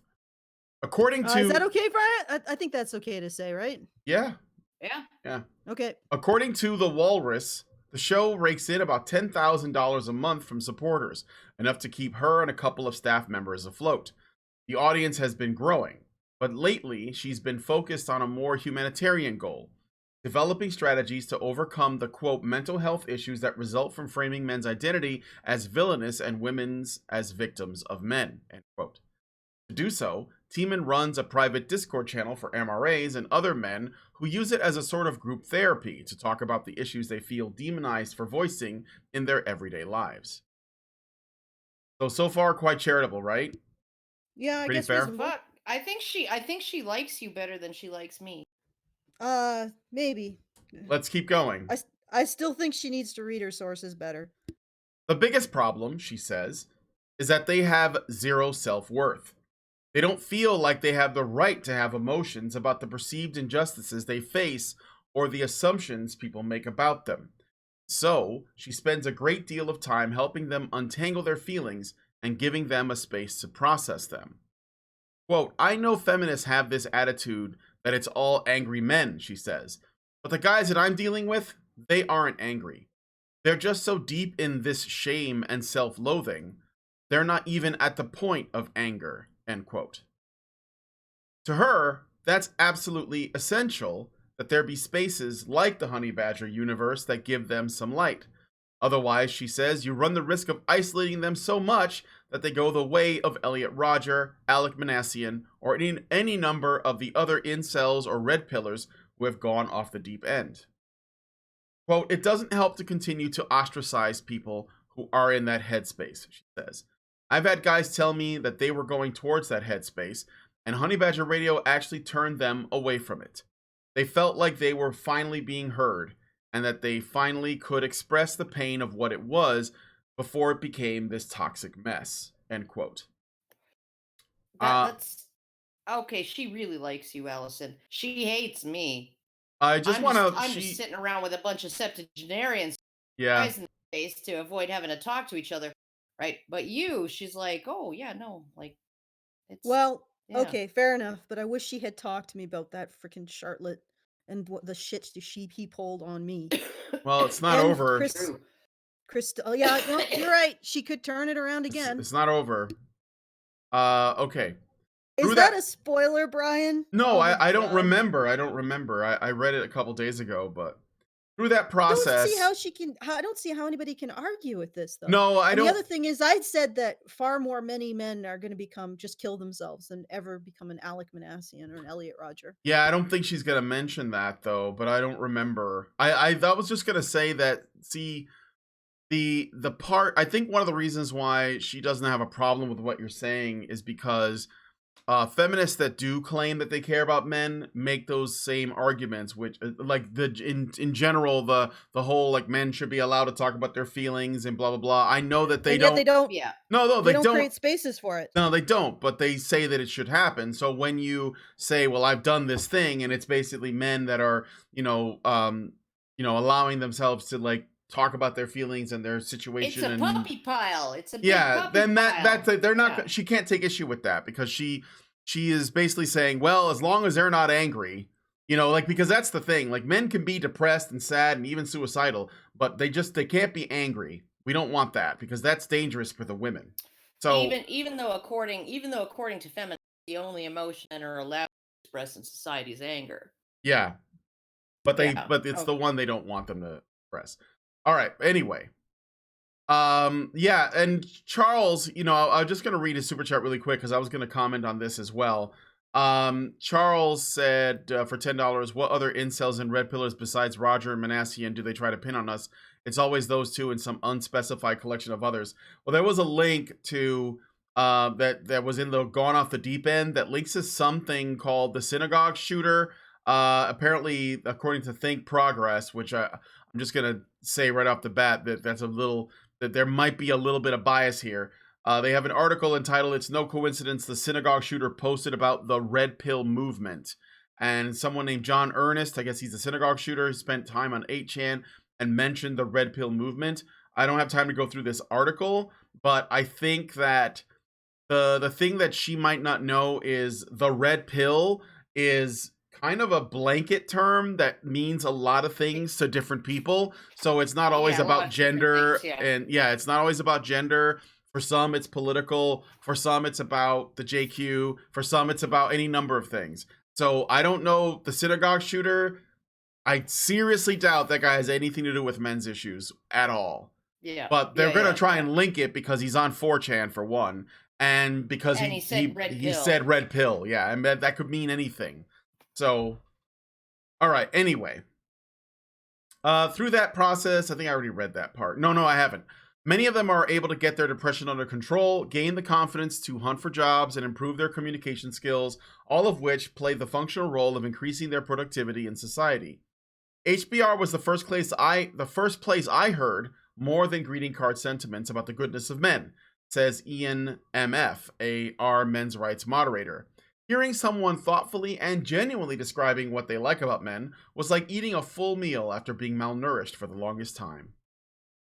Picking apart. Yeah, I actually looked at that Reddit thread, and I can't begin to say how proud I am of most of the people who answered her question. In terms of, like, the answers that they gave were thoughtful, and they were positive, and they were uh not vitriolic, and they were like, it really says something about the our men's rights community, that this woman could go on there and say, okay, so I'm going to write a story about the honey badgers and blah blah blah, right? And there were some people on that thread who said, well, I never actually even heard of the honey badgers, like, what's all this then? But it's like, everybody was like, she asked essentially, like, what do you think of the fact that it's, women leading the movement? And they were like, yeah, no, I don't actually know that women are leading the movement, but it's not like we care about people's genitals. So Yeah, what's your point? exactly. Yeah. But that's the thing. I would actually say the one thing, and it's a really critical difference between the men's rights movement and the rest of what they call the manosphere, which we're not really a part of. Men's rights activists still want to see a positive dynamic between men and women. They're still expressing these things in the hopes that women will say, "Oh, these are issues that matter to us. Let's deal with them together." The pickup artists have really they have a desire for women's approval, but in a lot of cases they have a really negative view of women in general. Oh, super MGTOW, distrust. Yeah, yeah. yeah, MGTOW, and it's completely understandable. I'm not saying this as a condemnation of MGTOW or pickup artists or the red pill, but they have an incredibly negative view of the dynamic between men and women. Briffault's law, there's no relationship between men and women unless it benefits the woman. And there's evolutionary evidence of why that exists, etc. But in comparison to that negativity of and I have had, like, I've expressed in the past very negative view of the dynamic between men and women. And then I realized one day, if men are these wonderful things, and they are, they're the most highly cooperative, the most highly paternal, the most highly generous, the most compassionate mammals on the planet. But if they're this way, it's because women chose that throughout all of evolutionary history. And it made me realize that there's no way that this can't be a positive dynamic. No way. And I think I see that most in the men's rights community. They want to have that positive partnership back. And the other parts of the manosphere, I don't know if they even think it's possible. But men's rights activists, in many cases, not saying every single men's rights activist is not completely black-pilled, but for the most part, there are more men who have hope in the men's rights activist community that women can be their partners, that women can take moral responsibility for these issues than in any other group in the manosphere. And I think that's really the line that is drawn. The other groups still think that men need to take responsibility for the situation that's happened and either walk away or get hand in a relationship with the pickup artist, or become the head of the household when it comes to the red pill and engage in marriage game. And or with incels, I don't know what their particular view is. I think it's just a scream for help. But men's rights activists are actually there saying women need to become moral actors. Full stop. Women are the ones who need to do this. And it took me a long time to recognize that this is what's being said and it was totally legitimate and that we can't put everything on men. Yeah, no, and this is one of the things that I think differentiates us from the sort of the feminist idea of things, which is like men and women as nations at war, right? And men's rights activists much more often view things such that men and women should be fellow travelers, partners in life, right? Do things together, be inherently cooperative, and uh, essentially look at a goal that encompasses, like there's no the future is male slogan in the men's rights movement. No, because the future has to include everybody, right? And that's I think really what sets us apart from this, sort of feminist narrative. Um And the that rest of the manosphere, I would say. Well, yeah, a lot of the sphere. I think traditionalists, they have their way of envisioning that. I Yeah, think that, definitely. yeah, but um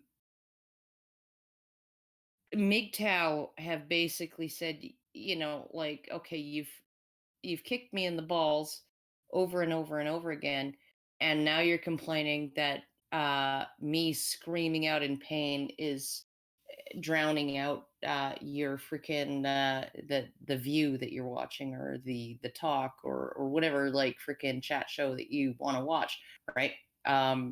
Me making noise about that is inconveniencing you, right? And so it's like, I think that, and I really do think that there are a lot more women to be pulled into this. There was this woman, actually, somebody linked me to a YouTube video of hers. I'll give it to you guys after the show, right? But she's been banned 5 times off of TikTok for being passionate about men's issues. Yes, I know you're And talking about. I've reached out to her to try to get her on as a good, guest.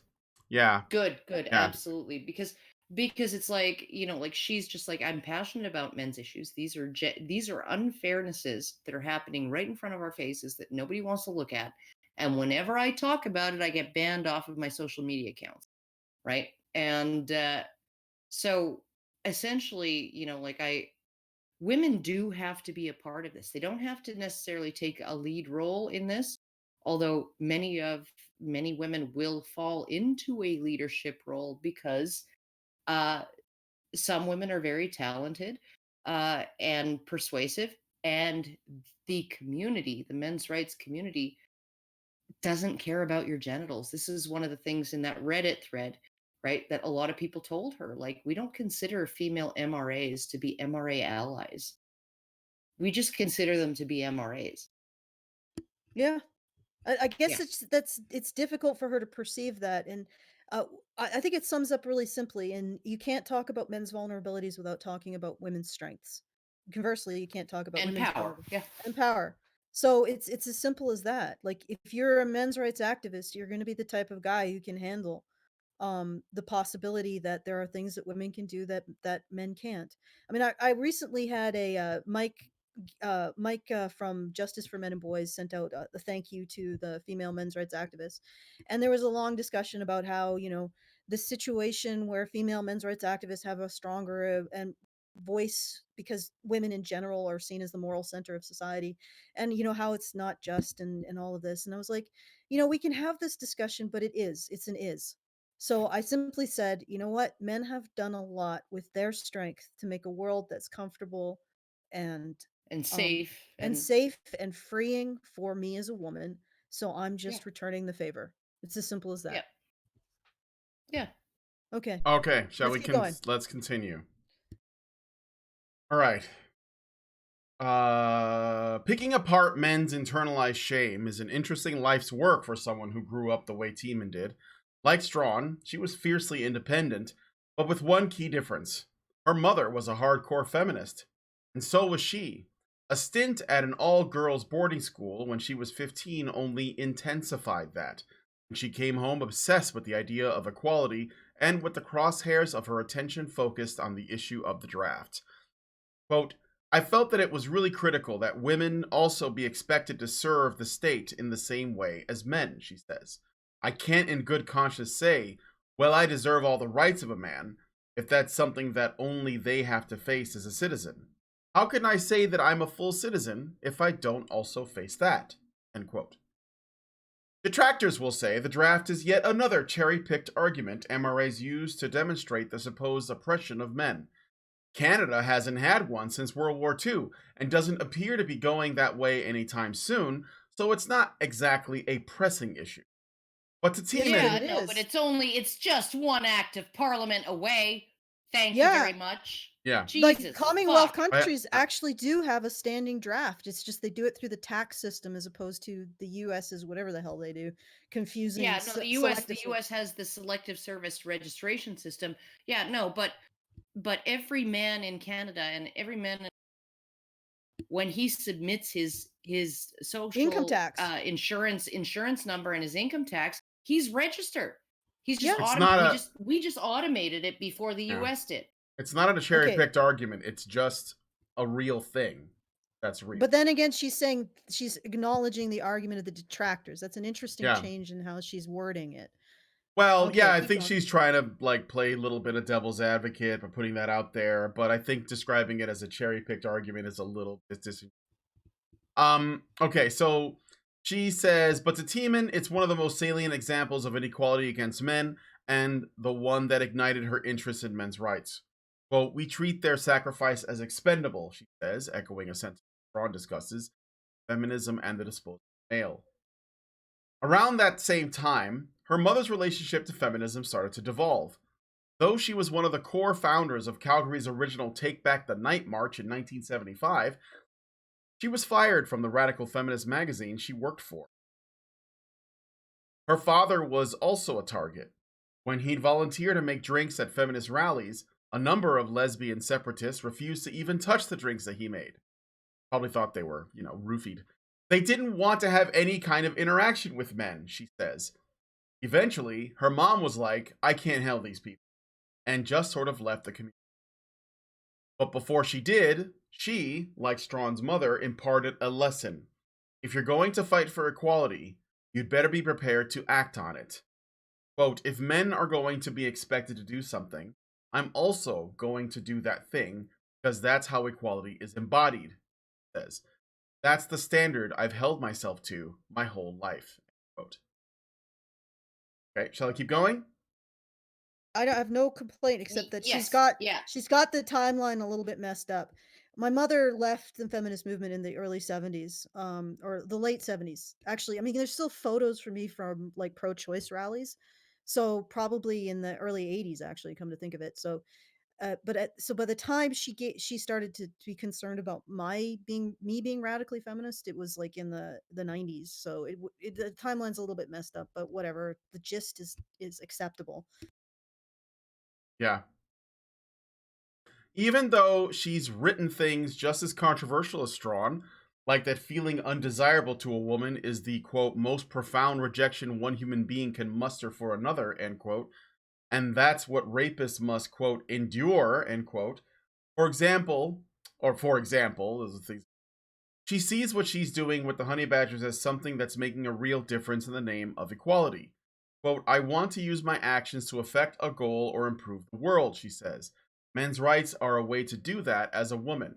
In a lot of really real ways, fighting for men's rights, or at least talking to men in ways that men don't get to talk, is for everybody. You're not doing this because you're subjugating yourself as a woman. You're doing it because it benefits the larger society. End quote.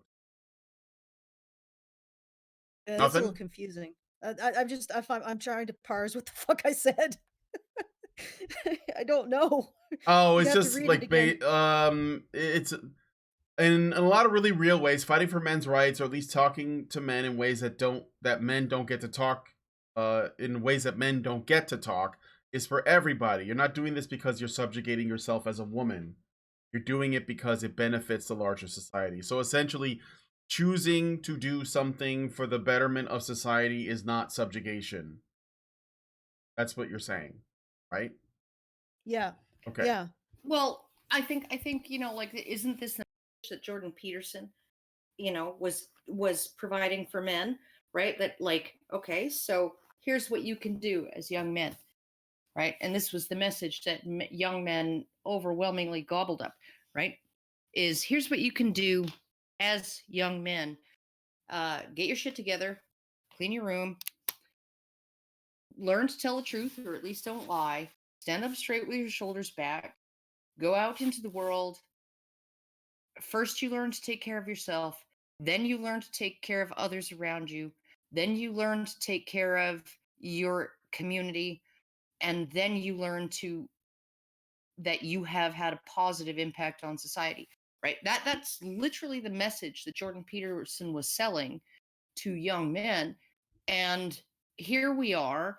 Alison is saying the same thing, but she's saying that, hey, as a woman, right, you have something valuable to contribute to society, right? And you can have a positive impact on the world and others around you, not just other women, but children and men and the environment, uh, you know, squirrels, whatever, right? You can embody that, and you can take and carry that forward and feel in yourself that you are an empowered being who has you have the power to influence society, and it's your choice whether that influence, that power that you use, is going to influence society for the good or for the worse, right? For the better or for the worse. And isn't that the most amazing thing? Right? That is my message, that's Allison's message, that's my mother's message to me, my father's message to me. That's everybody that I care about, and like all of these families, right, in my extended family, who were like, I have to say, right? I have to admit, because the more I meet other people, the more I realize how fucked up a lot of families are, right? My family, the extended family that was around me, my aunts and grandparents and all of that, like they were insanely, absurdly normal and without significant dysfunction at all, Yeah. right? And I grew up knowing that I can have an impact on the world, and it's my choice as to whether that impact will be positive or negative. And I guess I just grew up feeling like I was an empowered individual, but with a healthy sense of I'm not necessarily the captain of my fate. Sometimes shit happens, right? Like that's like so much of what we talk about is we need to integrate the idea of an external and an internal locus of control. Too far to one side is not healthy, too far to the other side is not healthy. We have to integrate within us an idea of men as positive and women as positive, but like we also need to accept that there are negatives on both sides as well, right? And marry all of that, and get into a cooperative mindset and a mindset of partnership and a mindset of working towards incremental goals, right? Not we don't need a revolution. We really don't. We just need incremental improvements over time, and give everybody a little bit of space to breathe and adjust and all of that. Like this is really like, I think maybe like because we're not a revolutionary movement, we're a movement of integration and incremental change, right? Which is like, I think what most people would describe as progressivism, believe it or not. They would say that's progressivism. I think that that's like, I don't understand why we are so thoroughly um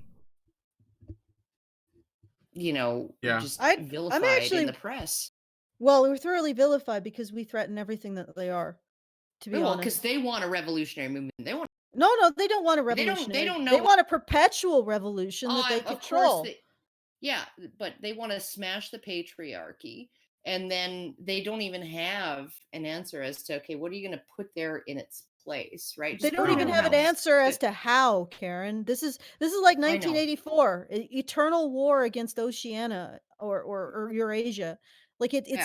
it's just the perception of a revolution maintaining the status quo. And what we are by healing the relationship between men and women, as modest as that sounds, is a genuine evolution of human nature, because that's where it all comes down to. Every significant change in the course of human history has come about because of a new a new relationship between men and women.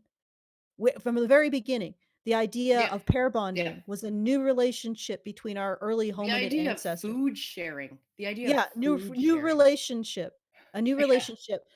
Bronze Age is a new relationship between men and women. The Roman era was a new relationship between men and women that solved the problems caused by the subjugation through war of the Bronze Age. And every single step, Christianity, new relationship between men and women. Every Mm. single great revolution in history, like evolution of history, starts with a new relationship between men and women. And I'm pretty sure even at an instinctive unconscious level, the powers that be are terrified of that, because that is the one thing that will sweep them away at the same time as it elevates everyone. And maybe and I don't know if that's utopian. It's an observation of history, is that every Yeah. significant change has come through a change in how men and women relate to each other, and a new Sure. And I peace don't think between it's them. I don't think it's utopian because I don't think that you have some kind of idea in your head that there could ever be a utopia where everything's perfect, Well, no, right? And there'll never be a utopia in which everything's perfect, but if we look at the history of humanity, these great evolutions in social structure have started with a change in how men and women relate to each other, and the change has always been positive. So, it's not a utopia. If you just well, get it's a not, new the change hasn't always been, it's just the well, changes that survived. That survived. What it's Yeah. always in my opinion, it's always the change that survived has always been, and in the end, Yeah. the most positive. And Yeah. it's not a situation of utopia. We just level up when we open up the new game content and we have our new problems. We get a There you new set go. of problems. We get a new set of Yeah, yeah, problems. yeah. But, yeah, I just wanted to say something. I'm not quite sure where she's getting with like that, even though she's written things just as controversial as Strawn, like that feeling being undesirable to a woman is the most profound rejection one human being can muster for another, and that's what rapists must endure.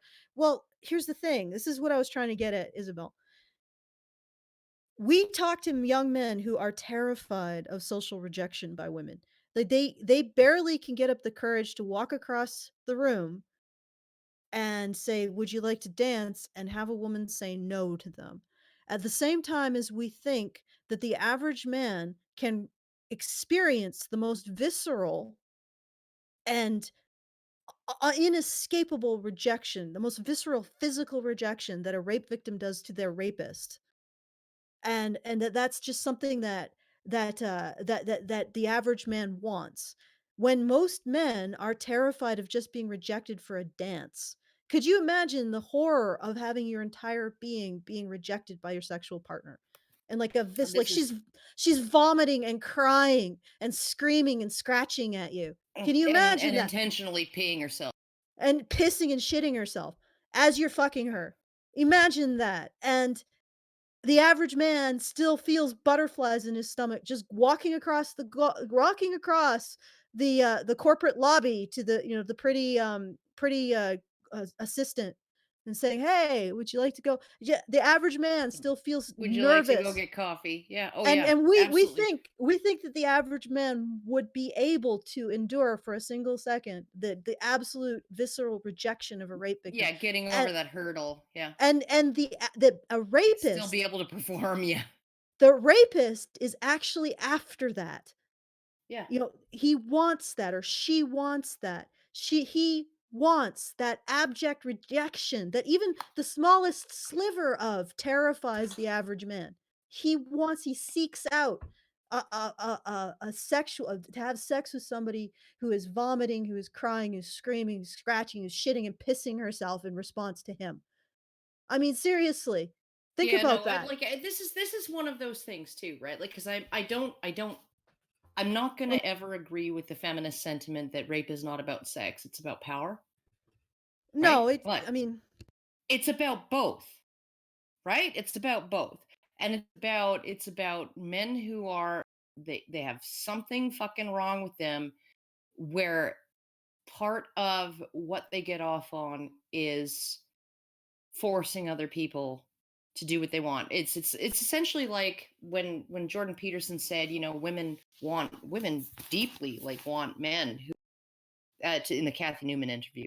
They absolutely want men who are competent and powerful. And by powerful, I don't mean like exerting tyrannical control over others. No, men would much rather be liked, be admired, be looked up to, have people see them as someone who is a person who should be listened to, not because he exerts tyrannical control over them and you have no choice but to listen.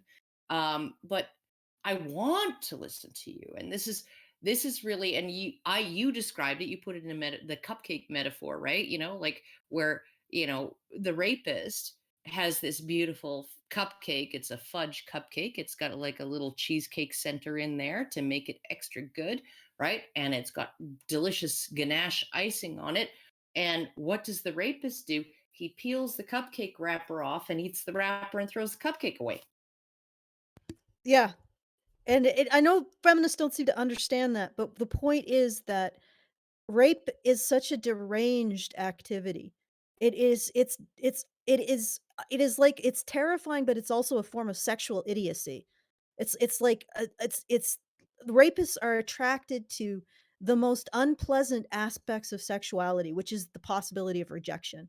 And they want that rejection. They want to feel it all over them. And can you imagine that? Just wanting to roll around in shit?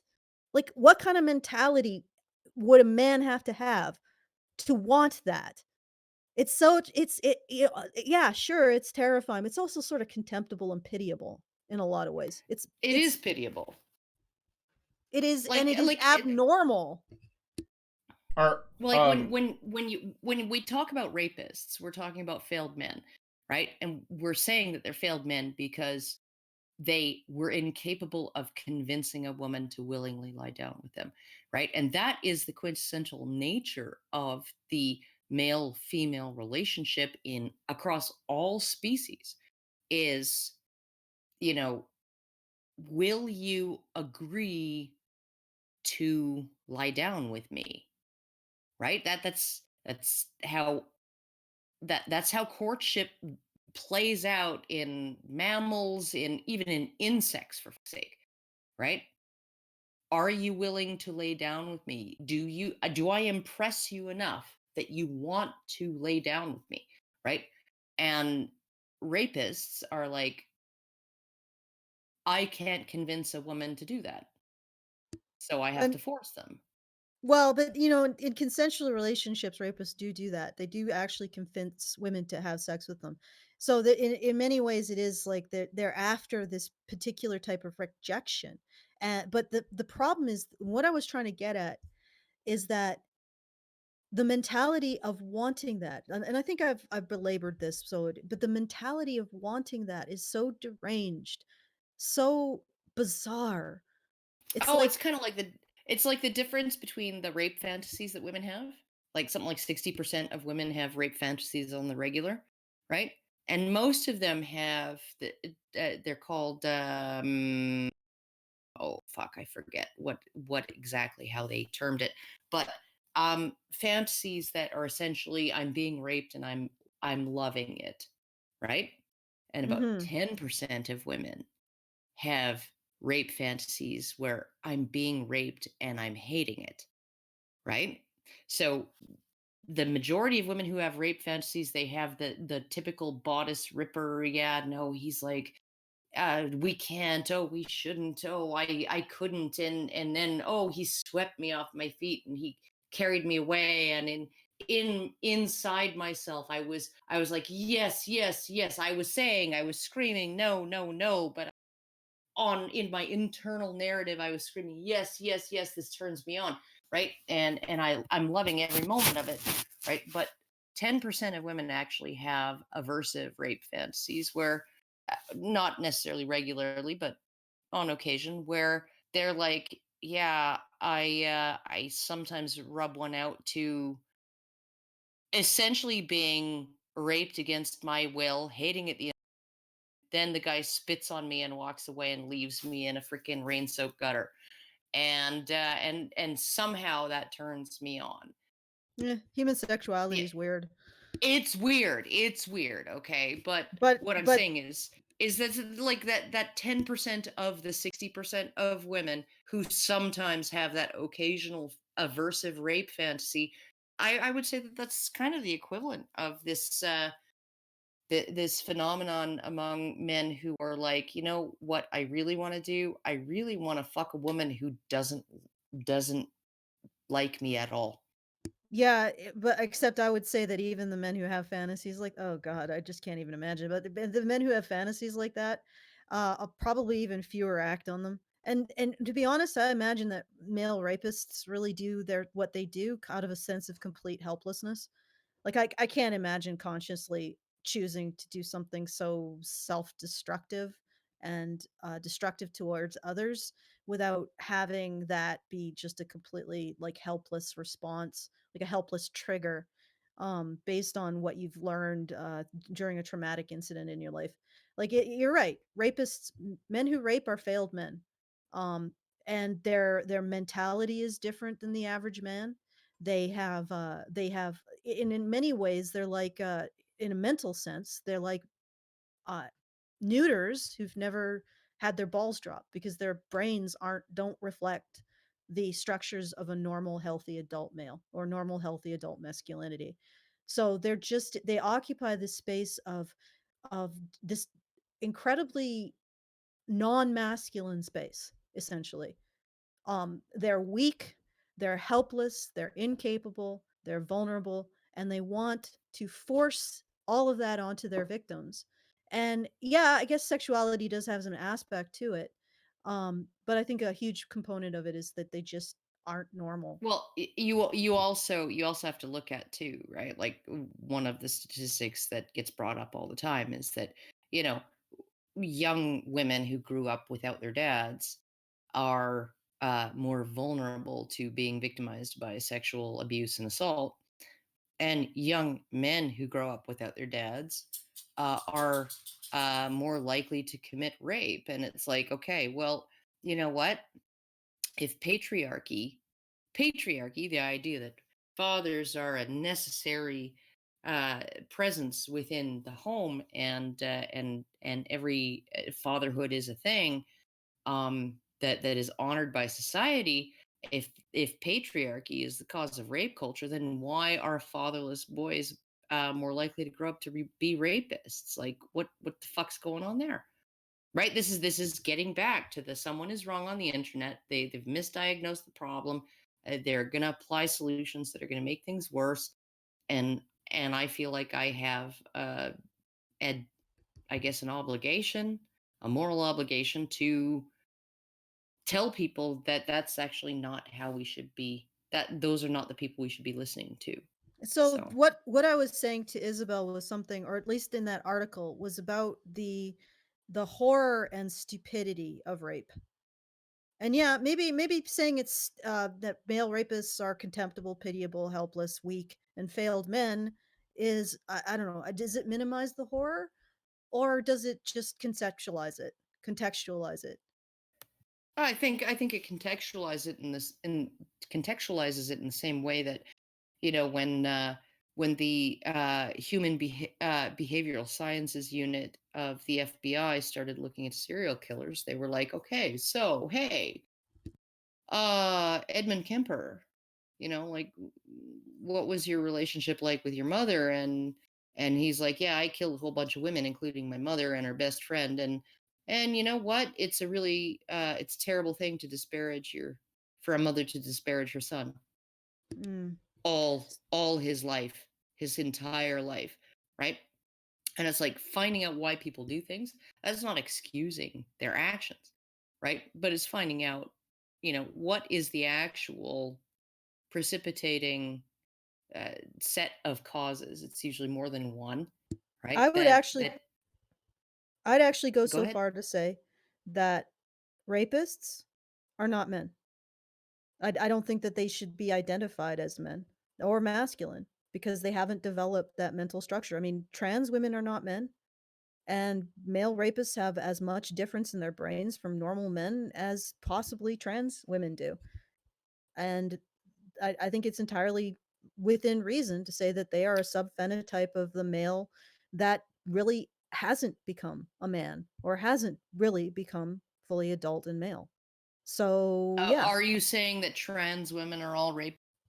No. Because Oh, that God, sounded no. exactly like saying, Allison. Jesus Christ, Allison. Oh, my God. I'm just bugging you.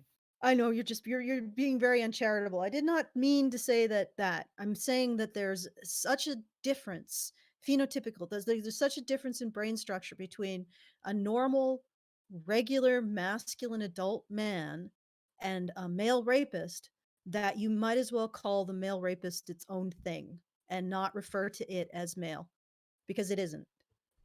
It's a non-thing. And maybe there's some hatred in what I'm saying and some anger, but so be it. And that's what I was trying to get at with that Yeah, article which I think Isabel misinterpreted. But go ahead. Yeah. Okay. Yeah. No, I think we get it, but let's just move on. Indeed, let us move on. Shall we? I don't think Anna. It's been 2 hours. I messaged Anna Cherry because this is about her. I messaged her like a half an hour ago to let her know that we're coming up on her part, and I did so on Discord and Twitter. And Anna Cherry is in California, so she's like 2 hours in the past. So that means over there it's like 11 o'clock. She may have slept Actually, no, over there it's actually 10 o'clock. 10 o'clock. Okay. No, it's 11. It's 11 Oh yeah, o'clock my I think time, it's 11. It's 11 your time, so 10 o'clock their time.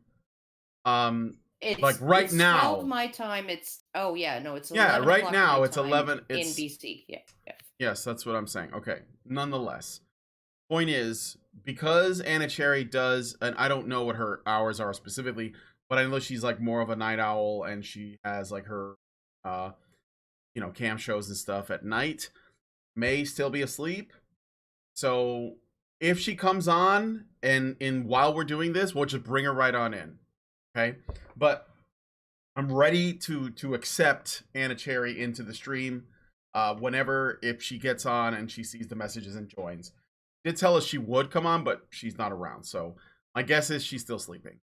All right. But we have there's light at the end of the tunnel. So let's go for it. Well, I'm going to read make a run. This is about Anna Cherry's section. So Cherry, a 32-year-old Sacramento cam girl, cosplayer, and YouTuber who orbits the Honey Badgers and has appeared on their podcast but isn't part of the core group, has a bit of a different take.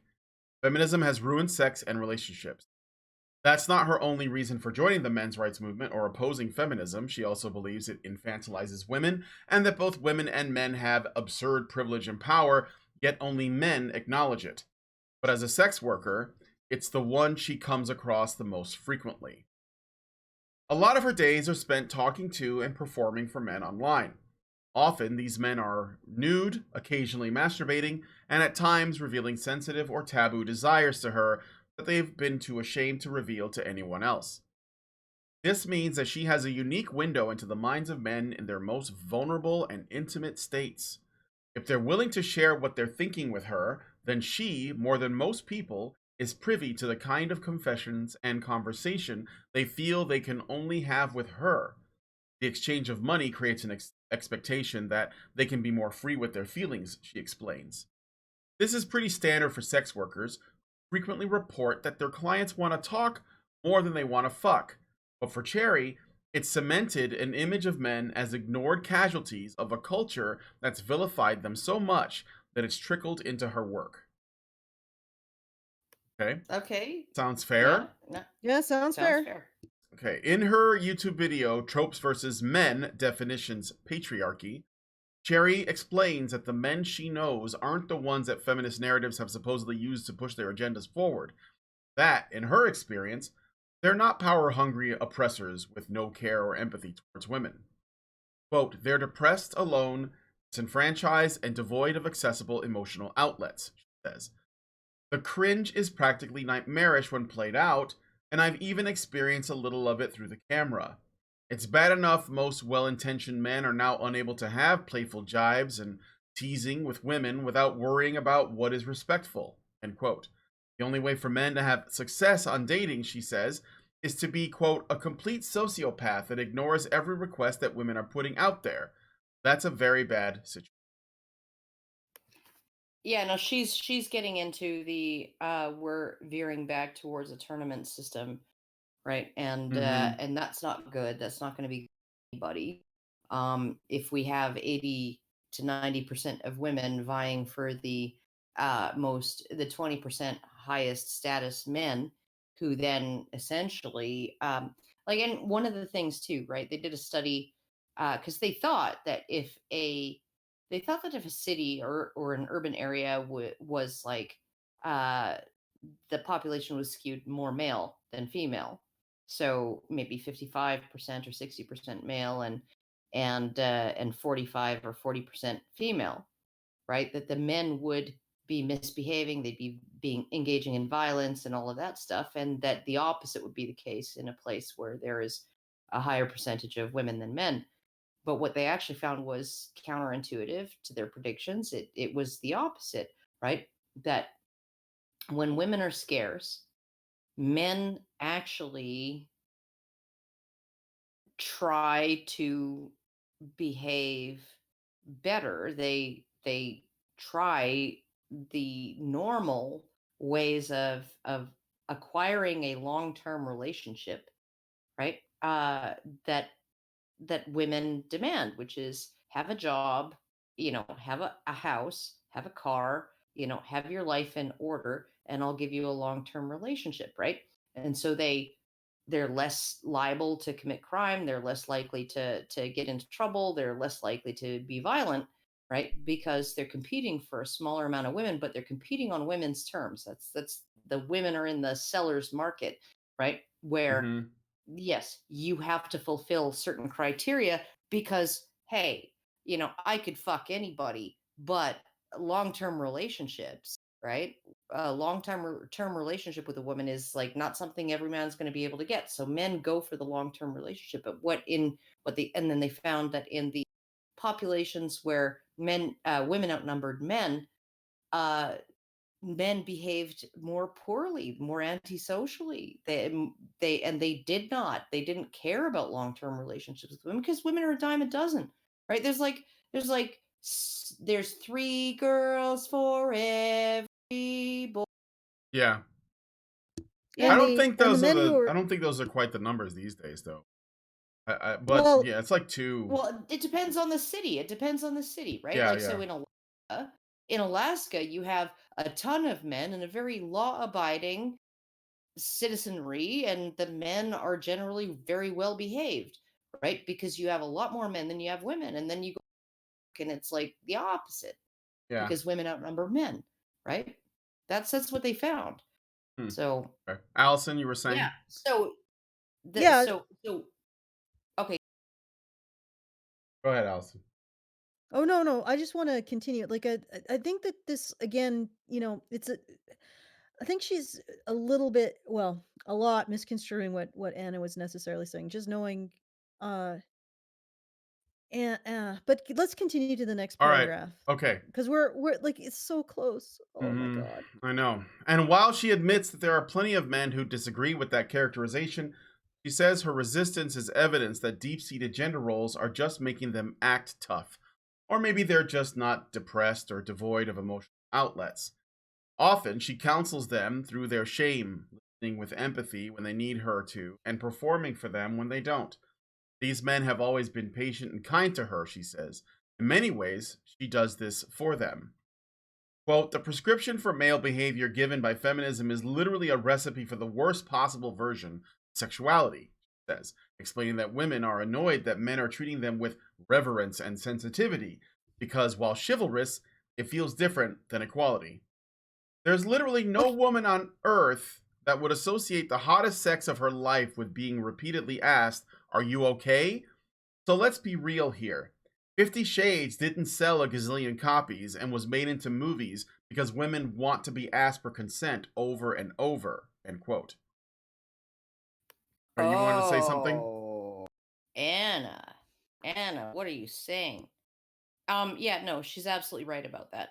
Women don't get turned on by that. They actually get turned off by that. It's like literally the fourth time he asks you, is it okay if I touch you here? Your vagina is like literally going to be like the Sahara Desert, and you're going to be like, okay, instead of rubbing up against you, I'd really rather just rub up against a cheese grater because that would actually feel more enjoyable.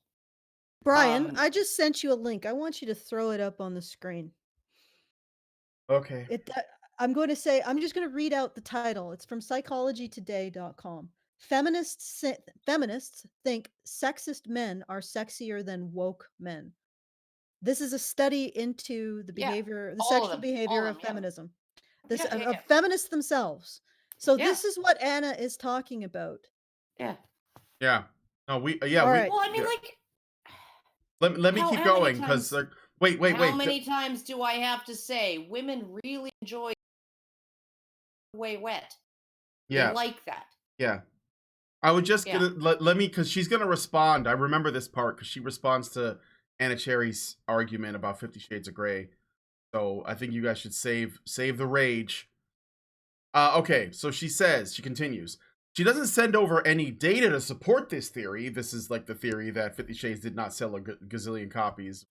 That women don't want to be asked if they're okay over and over. Okay, well, then But we just did. she does send a tweet, and here's a tweet. I don't think this is Anna Cherry though, because it says No. Ayala girl, and I'm not. So this could No, be. this is somebody else. Yeah. But she's sending it as evidence. Oh, setting it as evidence. I personally find it pretty unsexy if a guy has to require verbal consent before kissing me or escalating. I understand why they have to do it, but for me personally, it's a turnoff and signals an inability to read my body language / lack of social skills. So her lack of social skills, by the way, she's talking about herself in that tweet. Per usual, there are some heavy-duty problems with that statement. Starting with the fact that 50 Shades is almost universally considered to be a ridiculous, dangerous, and inaccurate representation of BDSM. Just ask anyone who practices it. No. Okay, okay. Almost universally in the BDSM community. Yeah, we're right? talking They about look the at that and they regular say, reader. well, that's not safe, sane, and consensual, right? That really pushes the boundaries, right? That really kind of like we would never engage in that kind of behavior because we would be opening ourselves up to legal liability, right? Because in the BDSM community, I'm gonna relay this anecdote, right? And this was me when I was working at Tony Roma's. We had this family. It was like two young kids, a boy and a girl, and their parents. And the parents were essentially when I came and I asked, like, what can I get you? And then they entered into this bizarre bizarrely detailed negotiation, like absolutely, like every single excruciating detail of everything was agreed on by both parties, right? And like it was this back and forth, and I'm watching it and I'm going, what the fuck is going on here? Like people don't order food like this, right? And then I was like, oh fuck, they're a bondage couple. Everything's negotiated in advance. Yeah. Everything's Oh agreed yeah. on. Absolutely. Everything's laid out, right? So, and they're just dragging that into like all of the other spheres of their life, that thing. But bondage people, BDSM enthusiasts, they're like 10% of the fucking population, right? But you know what percentage of the female population just gobbled up 50 Shades of Grey? Yeah, a lot more than 10%. Fastest selling book in history. Yeah. The point is, this woman is misrepresenting Anna Cherry's argument because Anna Cherry says the book sold to regular women.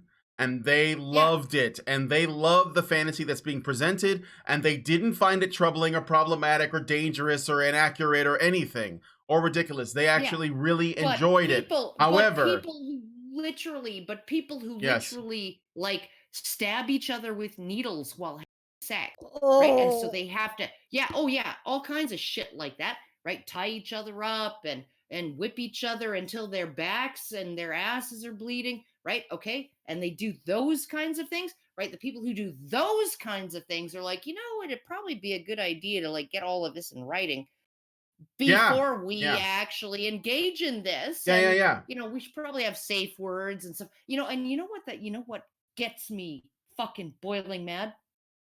Do you know what a safe word is? Consent?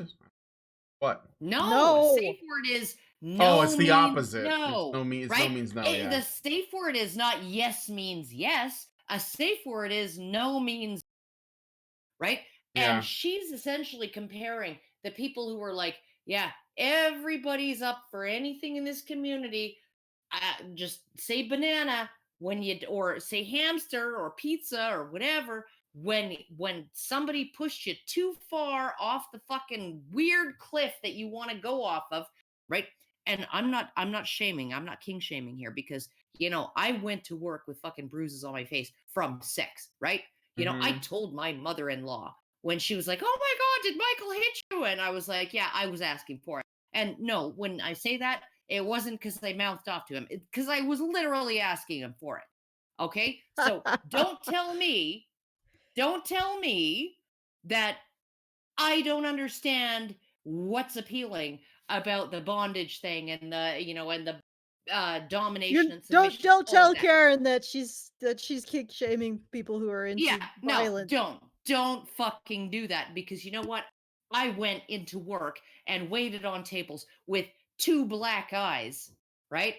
And a shit-eating grin on my face, and none of my customers looked at me twice, because you know why? Because I was like, I'm really fucking bruises. Oh fuck, because that was the greatest night ever. Okay, so All right. So as and um, like I didn't have tracks of my fucking dried, salty tracks, tears down my cheeks, and sunglasses on. No, I was like, holy fuck, did I ever get laid like a fucking goddess last night? Okay, so, and walking around on a fucking cloud, hovering over everybody. It was just like, it was the most amazing fucking feeling. And everybody knew it. And everybody knew that, like, okay, so I don't have to be concerned for this person because they're not being abused. They're like seriously, really, really happy right now. All right, all Okay, right. so, but, Back on okay, track. so I'm not kink shaming, but the She's not kink idea shaming, folks. but the idea that the BDSM community, who further than I have ever gone, right? In term who can go further than I have ever gone in my sexual escapades, right? Into areas where like people could die, right? Okay, people could die if We're there so wasn't a close. safe word, right? Okay, if there, and if things weren't agreed upon beforehand, people could be clearly absolutely 100% traumatized if they didn't agree to everything beforehand and then still have an opt out, right? Okay, dangerous areas of sex, physically dangerous areas of sex, psychologically dangerous areas of sex, right?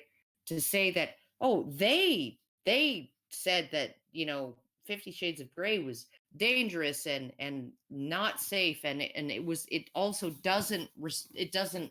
it does not reflect their community. Yet it's not your community. It's literally American Chinese, right? You're in Beijing eating freaking dog meat and like deep fried fucking whole sparrows with the head still on, right? Crispy. Okay, Okay. you're eating genuine Chinese cuisine over there, right? Meanwhile, the American women who gobbled up this book and were like, "Oh my god, I orgasmed 800,000 times while I was reading this. So fucking hot." Okay, they're eating a different kind of Chinese food, people.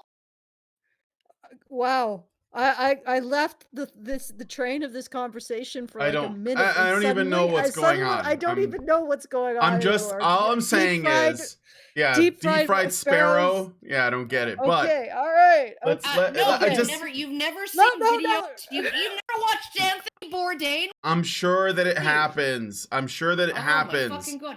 Yeah, We no, don't like deep we fried don't snake. deny it. No, We don't yeah, deny I it. know It's that just- if it's you just- eat tiger penis, it helps you with virility over there. I've heard all of that, but all I want to say I'm trying is to get I back just- on track here. So go All I ahead. wanna go say- ahead. Nobody who goes to a Chinese restaurant, they're like, oh my, I'm having an MSG orgasm, right? In America, is like, oh, gonna be willing to eat tiger penis, right? Okay. And the people who are like, we eat tiger penises over here, right? We're the actual community of Chinese cuisine, right? And you guys are just bastardizing it, and it's unsafe, and it doesn't reflect our desires, right? It's like, no, but you know what it did reflect? You know what 50 Shades of Grey did reflect? The desires of the average fucking woman. The desires of the average fucking woman. Okay, and I just want to say, MSG and spanking. okay, that be it as it may, Brian, I would like to request that you put up the link. I know that I we're put gonna in. let's play this. Let's do that. Let's Let's. because this is the only 50 Shades that I accept as legitimate. I'm not That's gonna it. be able to play. It's like a minute. Okay, all right. No, don't just go in. Just go in. I'm in. Just play like 30 seconds. 30 seconds. You're in. Good. All right.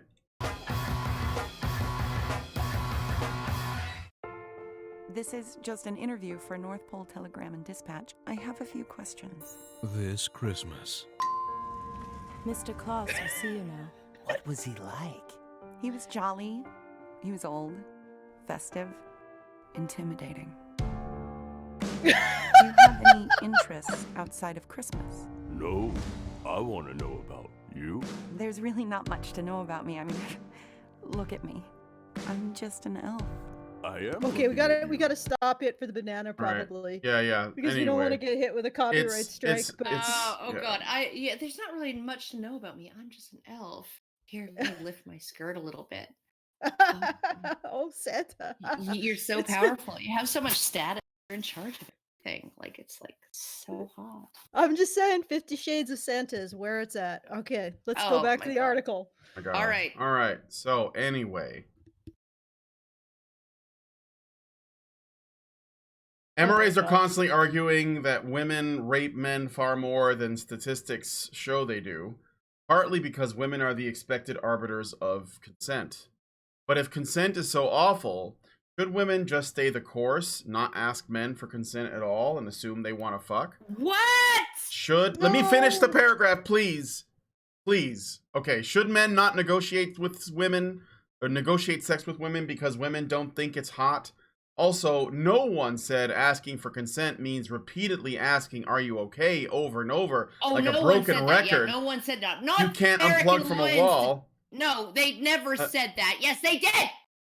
Oh my Yes. God, Yes, they did.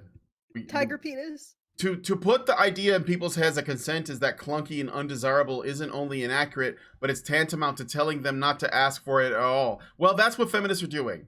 You can literally go find a Lacey Green video from years ago where she demonstrates asking for consent consistently over and over and over, and while telling her audience that it's hot and actually and acting it out. So no, you're wrong. That's it. There's no need to get into But it. it was except for that it wasn't hot. No, wasn't hot it for absolutely anybody. wasn't. It wasn't. No, it actually wasn't. Yeah, She was no, and trying. that's why I know. She was trying, that's why I know but Lacey wants to ever go into acting. She could probably pull off some minor roles. I could see her convincingly. doing like a She- like a Disney managed to like act- daytime she TV show or managed to Nickelodeon or something. Yeah, to act like she was turned on, convincingly act like she was turned on while she was asking somebody, oh yeah, no, yes, yeah, a little more there. Yeah, no, Mhm. not so much. Oh, I'm very expressly verbally articulating my feelings right now to you, right? And no, I just want to freaking have an experience where it's like I'm like and he's like and and we're both like, and then like he gets off, and then I'm like, oh, that fucking great, and then I get off, and then it's like, ah, All right. Deep fried tiger that's what penis. sex is. Okay. We're here. We're It's here. We're it's deep fried Sunday. tiger penis. It's the day of God, guys. It's Sunday. Okay, How so many tiger penis let me deep just- fried, Allison? What the fuck is wrong with you? It's now wanna my read safe the- word, Cultural Karen. sensitivity? I It's want now my safe word, Karen. I want to read the You next fried part. it, Tiger dried penis. and pulverized in a mortar and Okay. Christ. Or in soup with wontons. All right, so this in particular Now that I've shocked everyone in China, sorry. I think they have bigger problems. Karen. Yeah, This- yeah, At the This moment. in particular, Oh, I want my yeah. Corona to the tune of my Sharona, and as a Chinese dude in a face mask doing like, and when you eat the snakes and the bats, then you blah blah blah blah blah blah blah. My woo my Corona. Jesus, please forgive Karen for what she's clearly got something going Hey, on. it was but- a Chinese guy. I I'm just know. repeating it. No, it's actually not bad. I think that's pretty funny. It's pretty amusing. Yeah.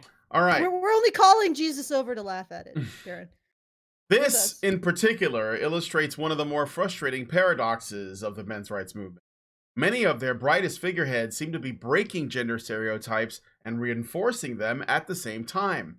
For nearly every thought-provoking revelation about the unacknowledged ways we disadvantage men, there seems to be a generalized, sensational inaccuracy that drowns it out completely. The fact that women's voices that are the most heard in the movement makes this even more of a contradiction.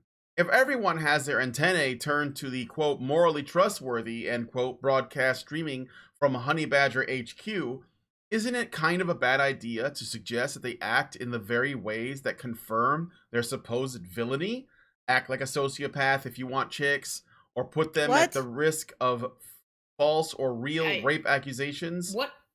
What word salad is this? Okay, I'll try reading the sentence again. Okay, No, Okay, don't try please. reading all the it's sentences kind again. of long, but Yeah. Yeah. No, let me do it. let me Just explain read it. again.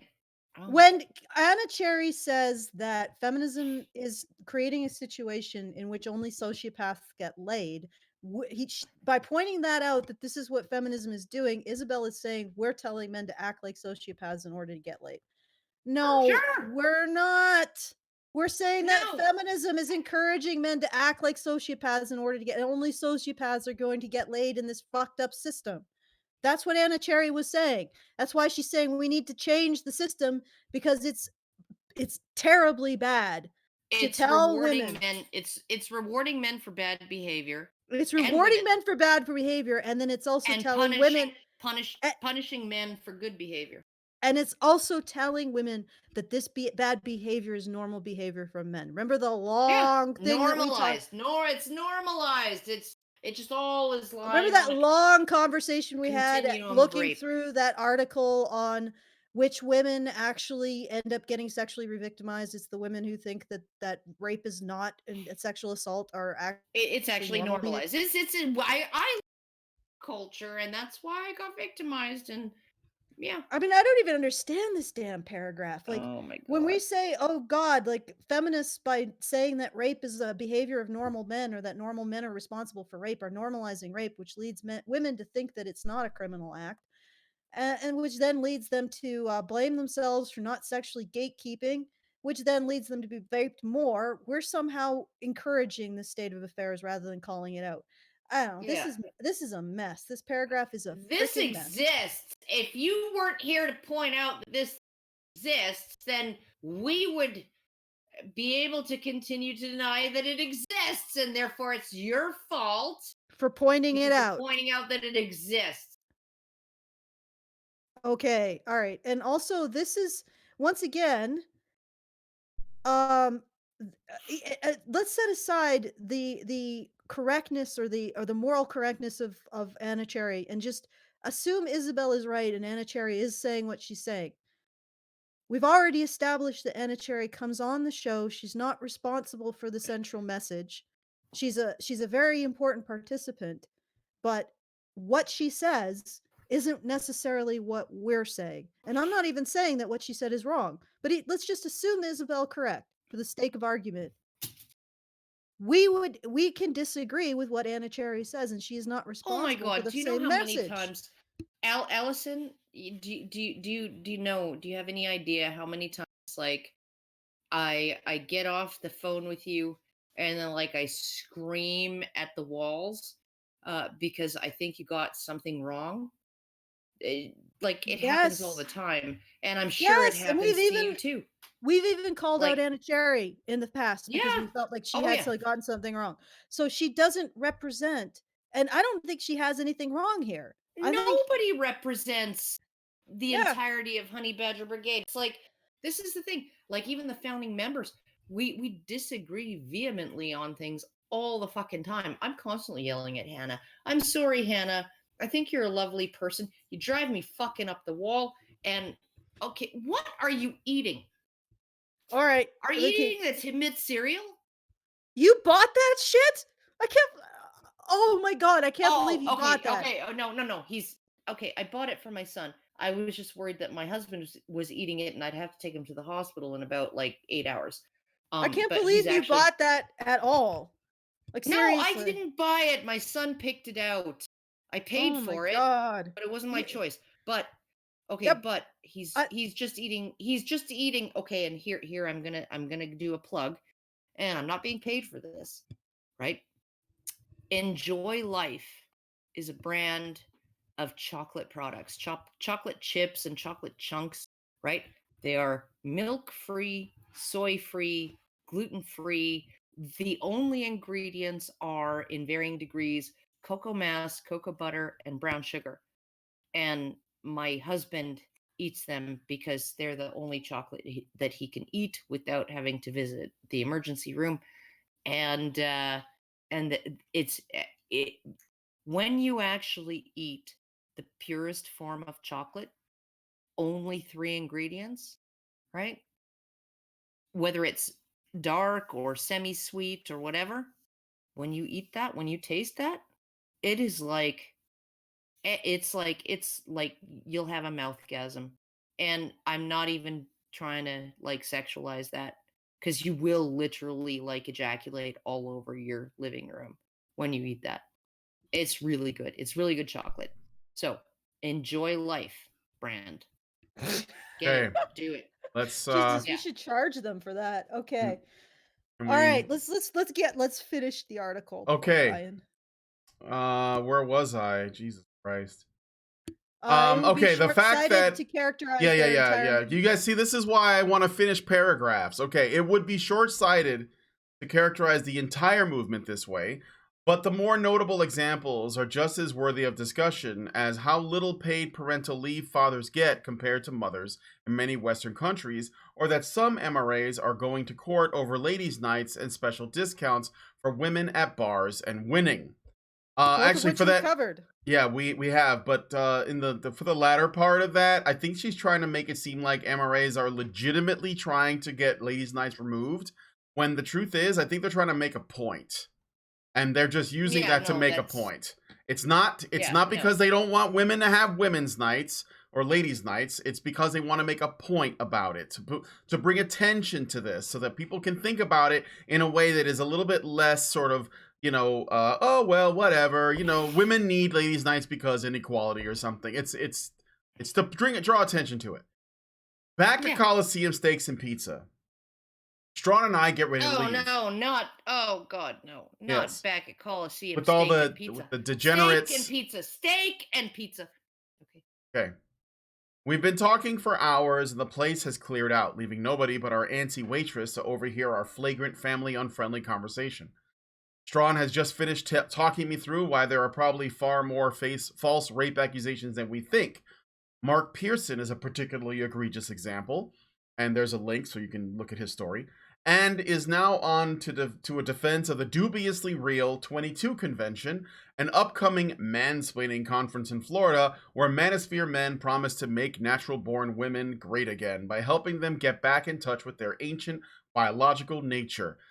In parentheses, it reads, discounts are available for young women between the ages of 18 and 25. End parenthesis. It might be total ridiculousness, she says, but it might also be necessary. If women can critique men and expect them to shape up, why can't men do the same to women? People are idiots, she says. Well, that's a really, like, I'm going all over the place. I'm actually quite annoyed with the Honey Badger HQ. If everyone has their attendee tuned to the morally trustworthy broadcast stemming from Honey Badger 8Q, is it kind of a bad idea to suggest? Yeah, it would be if we did that. That they act in the very ways that confirm their supposed villainy, act like a sociopath. We don't suggest that, Isabel. I would like you to cite. I noticed that she didn't cite this because we've never done that. Or don't ask if she's okay to avoid false or real rape accusations. It. Why would you even have that sentence? I'm wondering if the editor swanned in there. Okay, keep going because we're on All the right. last paragraph. Last paragraph. I walk her out to her car and say goodbye. When she leaves, she'll go home, feed her dogs and 17-year-old son, put her activist face back on, and, like most nights, get back online where she says she'll, quote, criticize anyone for bad behavior, end quote. A few days later, I log on to Reddit to see what she's been up to, and I'm happy to see that it's still true. Quote, make your own fucking arguments, she says to a Redditor who tries to get her to back him up in a conversation about female oppression. I'm not your errand girl. Quote. Oh yeah, no. Okay, but what she's not including in that is that this particular guy has had probably about 30 sock puppet accounts. What he does is he goes and he makes extremely polemical posts all over the place under new usernames all the time, right? He's like, Islam, blah blah blah blah blah, right? And if you think that if you have any criticism of Islam and its system, then you just hate men, right? And then he gets a whole bunch of blowback, and then he gives me username mentions in the comments and says, hey, I'd love to hear what Girl Writes What thinks about this. And then I'm like, why are you stirring up shit and then like freaking calling me in to fix it for you? Learn how to make your own arguments. You can't just say, if you believe that women are oppressed under Islam, that just means that you hate 90% or like 20% of the men on the planet, right?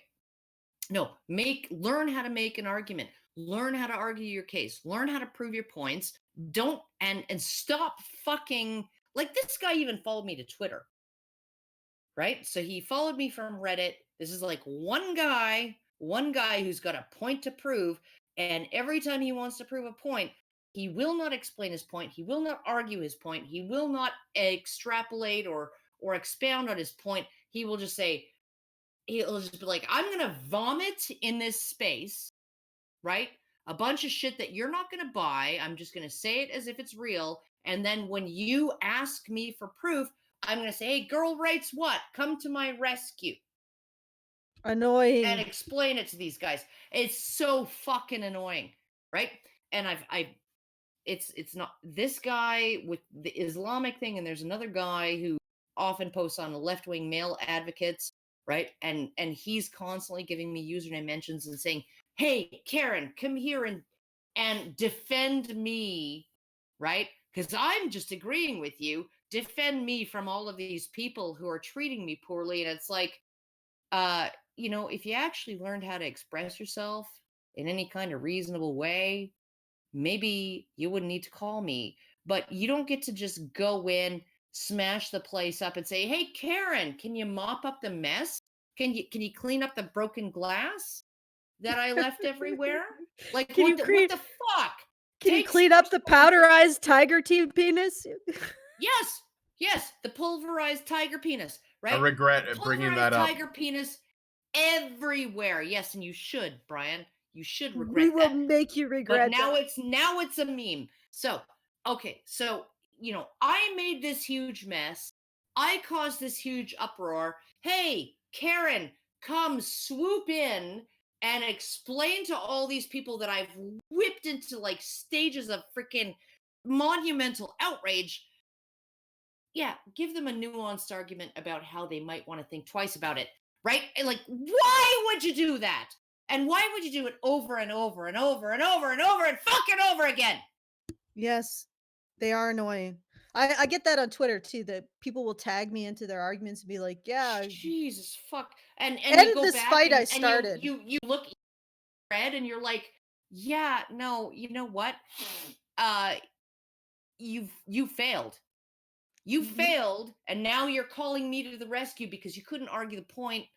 You couldn't actually express it properly. You couldn't express it in a way that anybody would be interested in hearing it, let alone like thinking about it, right? And you just went in there. You just went in fucking swinging, and then you're like, "Oh, my bronze, Karen, come help me!" No. Like, what the fuck? What the fuck? You Yes, he can you fuck right off. you can However learn. many of him he is, he's got 40 fucking accounts so far, but as far as I know, he might be one or two or three people. Cut it out! Not Hey, your Yeah. fucking errand girl. Okay, so hey. that explains the backstory Jesus. of that. Now, I mean, overall, once she actually starts talking to us, the article is not bad. The beginning, the intro where she's laying down the groundwork, which I don't know what. Yeah, where she's Mm. poisoning the well. Yeah, she poisoned the well for like 18 paragraphs. And then she was like, "Oh, but I'm gonna allow that they have some like They genuine got a issues." And point. I just wish they were more feminist. And then yeah, the one sentence about, oh, they shouldn't be saying these things that they never actually say. Well, thank you, Isabel. We don't actually ever say that. But you know what? How much of this is her and how much of it is her editor? I mean, I don't Well, overall, you gotta, know. you guys gotta overall, lay it at the feet of her. If she thinks it's the editor, then she should come out and defend herself. But I think her name is on it. It's her. I'm just gonna. I think that would And be the she's way to go. freelance. She's for like Yeah, she like writes for my guy she went writes for pretty my guy feminist went and looked. rags too. She writes for Yeah, Playboy, but Broadly, yeah, In he's Style, and Harper's Bazaar.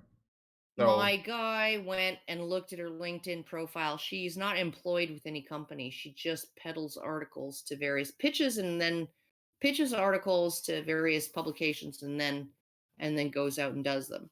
Right? So she's not actually in the employ of Mel Magazine. As far as I know, she's not an employee. She's an independent contractor and she works for whoever will pay her for her work, right? And I understand being a freelancer kind of sucks and it's a very precarious position and you could always find yourself with like nothing to eat, but and therefore you might actually feel more compelled to toe the editorial line of whatever publication that you've contracted to sell your work to, right? So I know she contracted to write this piece for Mel Magazine before she came out and interviewed us and wrote it, because she said she'd been hired, she'd been asked to write a piece for Mel, right? And so in order to get paid for that work and get future work, she may actually be in a more vulnerable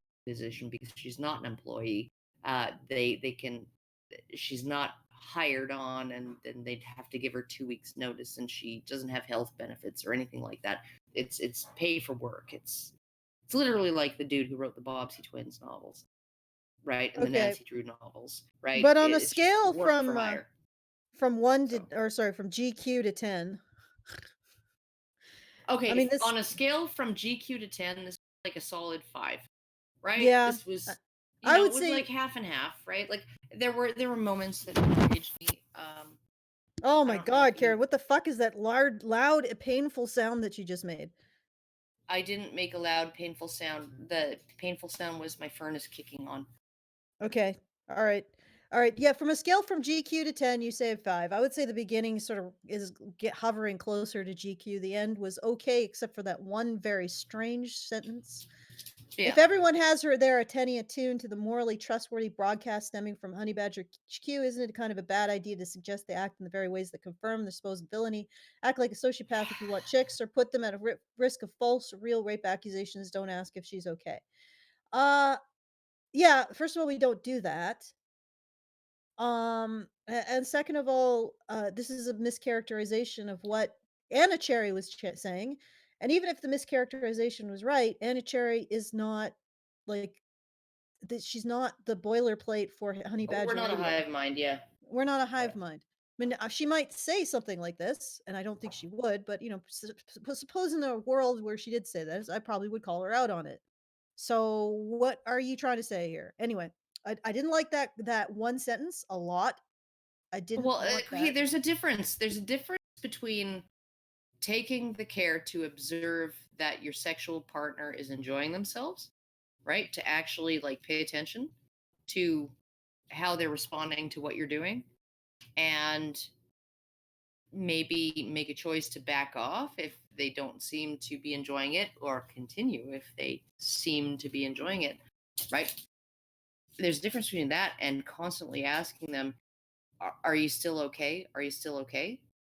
Like, I'm sorry, but I literally I have a pet peeve with my man, right? And this came up last night, right? Because I had my super weird fucking day, don't even ask, on Friday, that everything just like freaking was a catastrophe and it was like super fucked up. And then like late night uh with my mother-in-law, and then she left 30 in the morning, finally like fell asleep at like 2 o'clock on the couch, and then you woke me up at 8 o'clock to get on the live stream. I hadn't peed, I hadn't made coffee, I hadn't done anything, and you're like, yeah, no, get in the room, we're starting. And okay, so and then I had the rest of my day yesterday, and I was just in a super foul mood, just a super fucking foul mood. And anybody who knows me really well is gonna tell you that when Karen's in a really, really bad mood, you need to just leave her alone, right? Just leave her alone. She'll work her way through it over time, or she'll just have enough space to herself that she can rejuvenate and become a positive, normal human being once again, right? But if you keep pestering her, right, that's just gonna make everything continue for longer. It's going to stretch it all out. And of course, my man, he's like, are you okay? Are you okay? Are you okay? And I eventually ended up screaming at him, like, you need to stop asking me. No, I am not okay. There's nothing about it except leave me alone. Go the fuck away. Right. And if you keep asking me about it, I swear to God, I will murder you. I will murder you in your sleep. Right. It And breaks you out of that. Yeah. yeah, and so it's like I can't even imagine having sex with somebody who constantly wanted to have me give them verbal feedback on my, like, I'm trying to enjoy sex. I'm literally trying to like open my horse chest of dirty thoughts while I rub myself off in your arm, right? And you're asking me, are you still okay? Like, can I lick your nipple? Like, what the fuck? It also, paradoxically, when you do stuff like that, it wears people down. It does. It It does. wears It makes you like, yeah, no. And now I'm really exhausted from reassuring you, Yeah, right? and I mean, seriously, you're asking men to engage in a behavior that actually is very grooming because it wears people's reserves of energy, of mental energy down to be constantly asked questions. Much better is to simply say, you know what, if you have a problem with anything, just tell me no, okay, and we'll Or just say go in and hamster, or say hamster. hamster, yeah. Say pizza for no. Say Chinese for slow down. Or how about just use the generic safe word no? Just Well, say no, you no. can't. You can't do that if you actually like to kind of pretend like you're being forced doing something. Okay, then use the generic, the absolute 100% no, which is to turn away and start redressing yourself. Okay, Oh, if you that want to, works. Oh wait, but that's rape, but right? that is Actually stopping and putting your clothes back on is actually a form of sexual coercion of women if you're a man, right? oh If right, she tells yeah. you no and you get up and you put your clothes back on, you're like, okay, let's watch the movie, right? That's sexual coercion. Okay. Well, regardless, I Remember? think this. Yeah, I know that is mysteries, cat and mouse method. When a woman says no, you turn away from her, put your clothes back on, start making a sandwich, and that is also coercion according to feminists. But you know what? Let's not go there. I think Isabel is under some serious misapprehensions about her own what she identifies as, if she identifies as a feminist, and what feminists have actually advocated for. And maybe she should do a little bit more reading. Also, she should read her sources before she cites them. And the first half of the article is definitely a lot of poisoning the well, but maybe she was setting it up to, or I was thinking maybe she was Maybe using that. she was like being like, and then Shyamalan moment. Yeah, the twist at the end, but then there was another twist, which sort of ended He was almost imme- dead all the time. but then he was really alive, and then everybody's like, "Yeah, that sucks." But he was just trans dead at the end. He Oh thought he was god. a ghost, but he was really I trans don't dead. know. Like I just don't even know how to take this article. Like, It's that better she opened with a paragraph that was like literally kind of shitting on my neighbors. that. Yeah, not very pleasant. But Yeah, no, overall, and that really, I think that colored my interpretation of everything that she said after that, right? So I was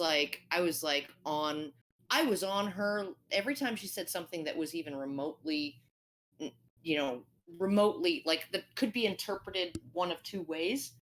I was on her like a monkey on a cupcake from that point on, interpreting it in the worst possible way, and maybe I didn't read it as charitably as I otherwise would have if she hadn't done that. So yeah, well, I mean, it is pretty unpleasant to start with that.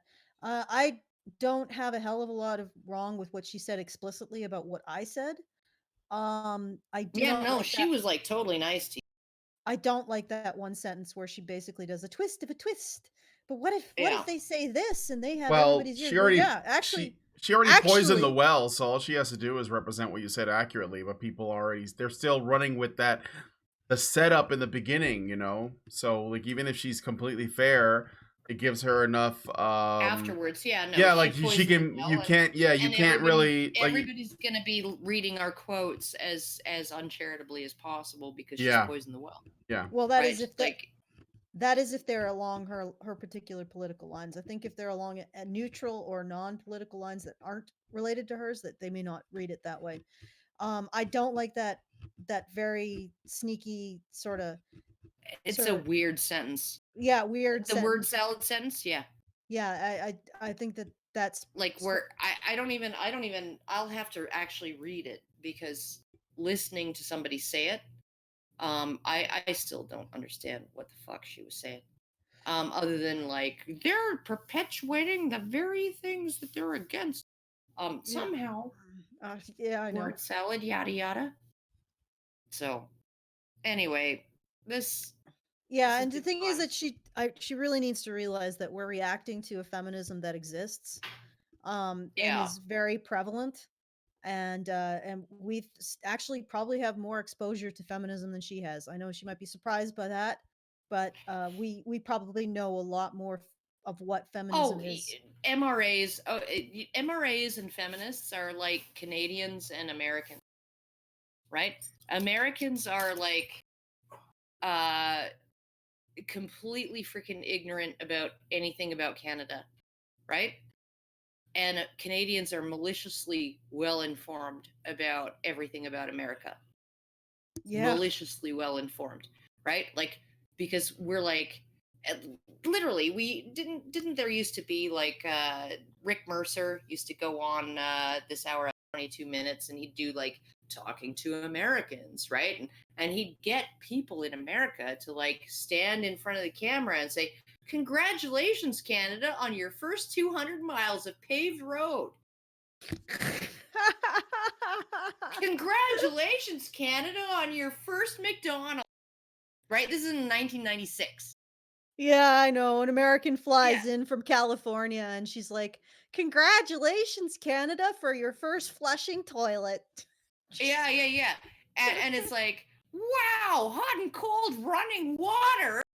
You guys are like, really coming up in the world. And it's like, and like all of that kind of, oh, she's in a puffy jacket. My jacket's not that puffy, actually. It's not a puffy jacket. It wouldn't be described in a catalog as a puffy jacket. It's just a fucking winter coat, right?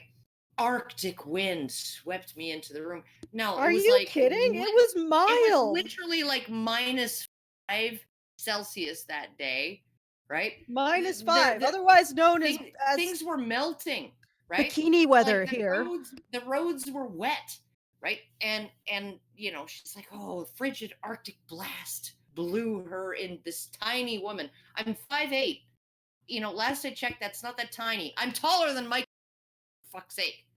Right? Oh my god. And so I'm sorry, but like it was just I don't know what kind of I don't know. It's a mixed bag, okay? It's a mixed bag. I don't really mixed bag. It's a really mixed bag. I didn't feel strongly. Honest.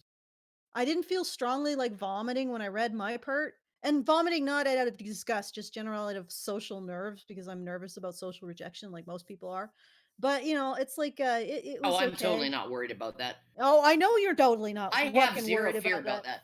I'm like the fewer people the better it means I am. You would eat a whole sparrow in front of an entire audience, and you'd be like, "Fuck y'all! I'm eating this sparrow. I'm eating it fried." No, I'd and bite the head off a fucking bat. Arr, arr, yeah. Well, I'm not you. I'm me. Yeah, you want to see something? Here's something to see. Fucking bite the head off a dove, throw it away into the audience, and then throw a whole giant freaking packet of raw wieners into the audience afterwards, and maybe a whole octopus. Raw. You heard it here, folks. This is what you're listening to. This is what you're allowing into your subconscious when you listen to Honey Badger and a pulverized tiger penis. Pulverized tiger penis, raw wieners, octopus, biting the head off a dove. All right. Yeah, no, I threw that out into the audience, and it's not dandruff, people. It's dried pulverized tiger penis. Keep it down. Oh, who's here? Oh, what? Anna's here. Anna, we're almost done. No, she's not here. Yeah, we are done. That wasn't Anna. She just popped in briefly. Who was it then? No, that was me playing a sound clip. Do it again. Oh, keep it down. Why would you do that, Brian? What the fuck is? Shut up, Karen. Like, can you not know your? Okay. Honestly, you're gonna send this poor man to fucking therapy. Shut up, woman. Play your clip. Okay. Well, keep it down. Yeah, maybe he needs therapy. Maybe Brian needs therapy. He is our token brown male. Yeah, I think after this super episode, Mexican. 3 days with us and this Mel article, he might need therapy. Do you need therapy, Brian? It's okay. It's not unmanly to admit it. Just Are you not entertained? Are you not entertained? There you go. Is that why you are here? Russell Crowe. Are you not entertained? I think we're only gonna get sound bites from him now. Yeah. No, go, Brian. We release you. Go. Yeah. Snuggle your dog. Snuggle Jojo. Although snuggle Lindsay. Anna has popped on. Anna has popped on. She is online, yeah. She is online. She isn't in the show. Well, she missed it. And you know what? We're not waiting for her. I sent her a message saying that, we unfortunately read her part already. Well, if she wants to talk about her part, I'll invite her on tomorrow. Men's rights activists are machines, dude. We're machines, yeah. We're fucking machines. We're so That's right! fucking loaded. That's right! Facts. Yeah, no, and we will just grind you down with factual information, and that makes us bad people. Because according to AOC, people are people are way too concerned with facts and factual information than they are with moral truths. Anna Cherry says, I'm here. Should I join? Asking. No. It's too late. I gotta go. I have to go. I have Okay. a man sitting here. He's like, he's Yeah. waiting for me to put some food in his food hole. And Okay, and I also need to get food in my food hole. I'm not gonna suck your dick. What? I didn't ask you to. No, I was talking to him. Okay, this all right, let's go. All Sorry, right. Anna. We didn't. Let me just you send didn't her a make it. message.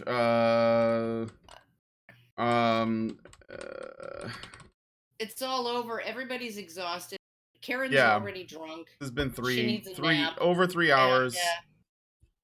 And, I'm not even sure if people are gonna watch this fucking you thing. missed, It's you so missed long. it all. So sorry. We did our best to defending your honor, Anna.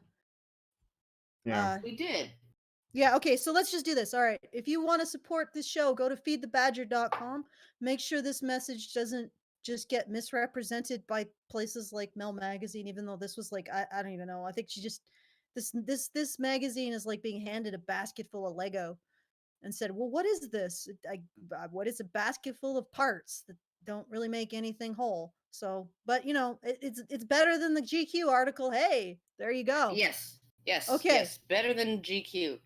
Mel Magazine, better than GQ. Yeah, I would say I'm going to cancel my Dollar Shave Club. I mean, Lindsay's the one who set it up, but she's gonna cancel it, I think. And we will take a look at Harry's and see because like right from Harry's there was a guy Harry's has some really good products. Yeah. Well, there's a guy who was retweeting the tweet that Isabel shared that was essentially a link to this article, and he was praising Mel Magazine. His praise was so enthusiastic that I pretty much am sure that he works for Mel Magazine. But he praised it, and then he did a side-by-side comparison of what was on the Mel Magazine website for people who were subscribers to Dollar Shave Club, and then compared and contrasted it to what was on Harry's website, and then for people who were using Harry's razors. And Harry's website is called 5 o'clock. Get it? 5 o'clock shadow. And the Harry's website did not have any socio-political feminist bullshit on it at all. The website was nothing but articles on shaving. Like, do you prefer lotions? Do you prefer these? Do you like what kind of blaze you want to use? Blah blah blah. Like, that's all that it was. So having seen that, I think I want to support a company that talks about topics that are related to the products they sell, because I don't go to a razor company to learn about why feminism is just about equality. I go to a razor company for fucking razors. Yeah. You know, like it's like, you know, and what I like about Harry's and what I used to like about Dollar Shave Club before they got acquired by Unilever, is they have that kind of, I don't know if you guys ever have actually watched the William Painter sunglasses ads. No. Oh, yes, I have. Yeah. The guy, it's the same guy who does the soap too. They have like the soap. Yeah, the soap, the manly soap. Yeah. And those ads are so great because they, you know, like at the same time they're kind of ridiculing or lampooning masculinity, but they're also saying, hey, it's okay. It's okay to want to feel like a man. Right? So it's like it's a well-intentioned kind of lampooning. It's like a self-deprecating way of joking about your identity. It's like when, you know, it's kind of like the way my 17-year-old interacts with his friends, and you know, he's got a Serbian friend who, like, you know, everybody calls him Croatian, and he's just like, oh my god. And then he's got his friend Jeremy, who's Filipino, and Sam told him, like, you know, when Trump gets elected, you're going to go right back to Mexico. And he's like, but I'm not Mexican. And he's like, you know where you're going, right? And, you know, and all of these kind of ways of just sort of, it's like Gran Torino scene when they go into the barbershop, and it's like, why are you smiling? Did you Jew someone out of a quarter, right? And it's like, oh, you're such a Polak. And yeah, and it's like, you're just kind of, you have these kind of lighthearted ways of making fun out the silly aspects of how we internalize our identities, right? And there's no meanness in it. And I think Harry's and Dollar Shave Club, like I said, before they were acquired by Unilever, they really exemplified that. They were really, they weren't like masculinity, America, fuck yeah, kind of thing, right? They weren't like a totally super pumped everything, like we're so awesome, men are so awesome message. They were like, yeah, no, we're a little ridiculous, but like, hey, we're also pretty cool, and yeah. And that I think it's that notion of integration. It's that notion of integrating, yes, we're all flawed people. Yes, we're all pretty awesome at times. Let's put that together and let's have some fun with it. And what I see coming from Gillette and coming from, Dollar Shave Club now and this Mel magazine article is there is no kind of like, yeah, you're flawed, but you're okay, and everything's cool, and everything will all be fine. And even though you have your I like you, it doesn't feel like that. And so essentially, that's where I think the difference lies. That's where I think, okay, I don't want to lick your foibles, honey. Thank you. All right. Okay. Can we I'm end sorry this, you Karen? had to hear that. Yes. Okay. Can we end this, like, seriously? We need to end the stream. I have to read. Shut the fuck up. If you don't shut the fuck up, my man walk has it away. to put on his clothes, and yeah. Okay. I need to read the super chats. Okay. Mr. Roboto gives us $2 and says, "What is Ted middle ground of the two choices, Karen?" This was sent like fucking 2 hours ago, so I don't know what it was about. Probably the internal and external locus of control. The middle ground is to functionality. It's to be able to say, yes, I have an effect on things around me, and I can impact what happens to me, but I'm not the end. I'm not God. Yeah. Like, that's all it is. Okay. Exercise reason. Zeranx gives us $2 and says TMI doesn't apply to Karen LMAO. And it never does. Never. And does. that's it. That's the. Really? Jeez, that's well. Really there were a couple more. Well, we got more before that I read out earlier. We just got a couple more at the very end, and they weren't very big. But that's fine. Okay. Thanks, guys, for the super chats. We appreciate no matter what it is you give. All of it is appreciated. So I'm just wondering if they dislike the Mel article. They're like, no super chats for Mel article. I don't know.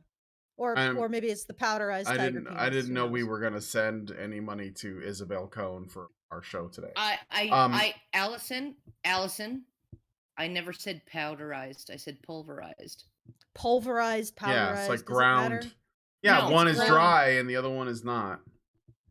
Yeah, no, fairly certain that tiger penis is really dried pulverized tiger penis. All right. No, that sounds. With that, things. Somehow that sounds more gross. All right, so if you enjoy this content, please hit the like button. Subscribe if you're not already subscribed, and hit the bell for notifications so you know when our shows go live. And also be sure to leave us a comment. Let us know what you guys think about this article. Maybe there's something that they missed. Maybe there is something that you disagree with. Feel free to put your disagreements in there. Just let us know what your thoughts are on the article and our coverage of it. We will try to perhaps do something in the future with Anna Cherry so that she can personally respond to the sort of section of this article that was about her. But that will be for another time. So with that said, thanks so much for coming on today's episode of the Rantzerker, and we'll talk to you guys in the next one. Men's rights activists are machines, dude. Okay? They are literal machines. They are talking point machines. They are impossible to fucking deal with, especially if you have like a couple dudes who have good memory.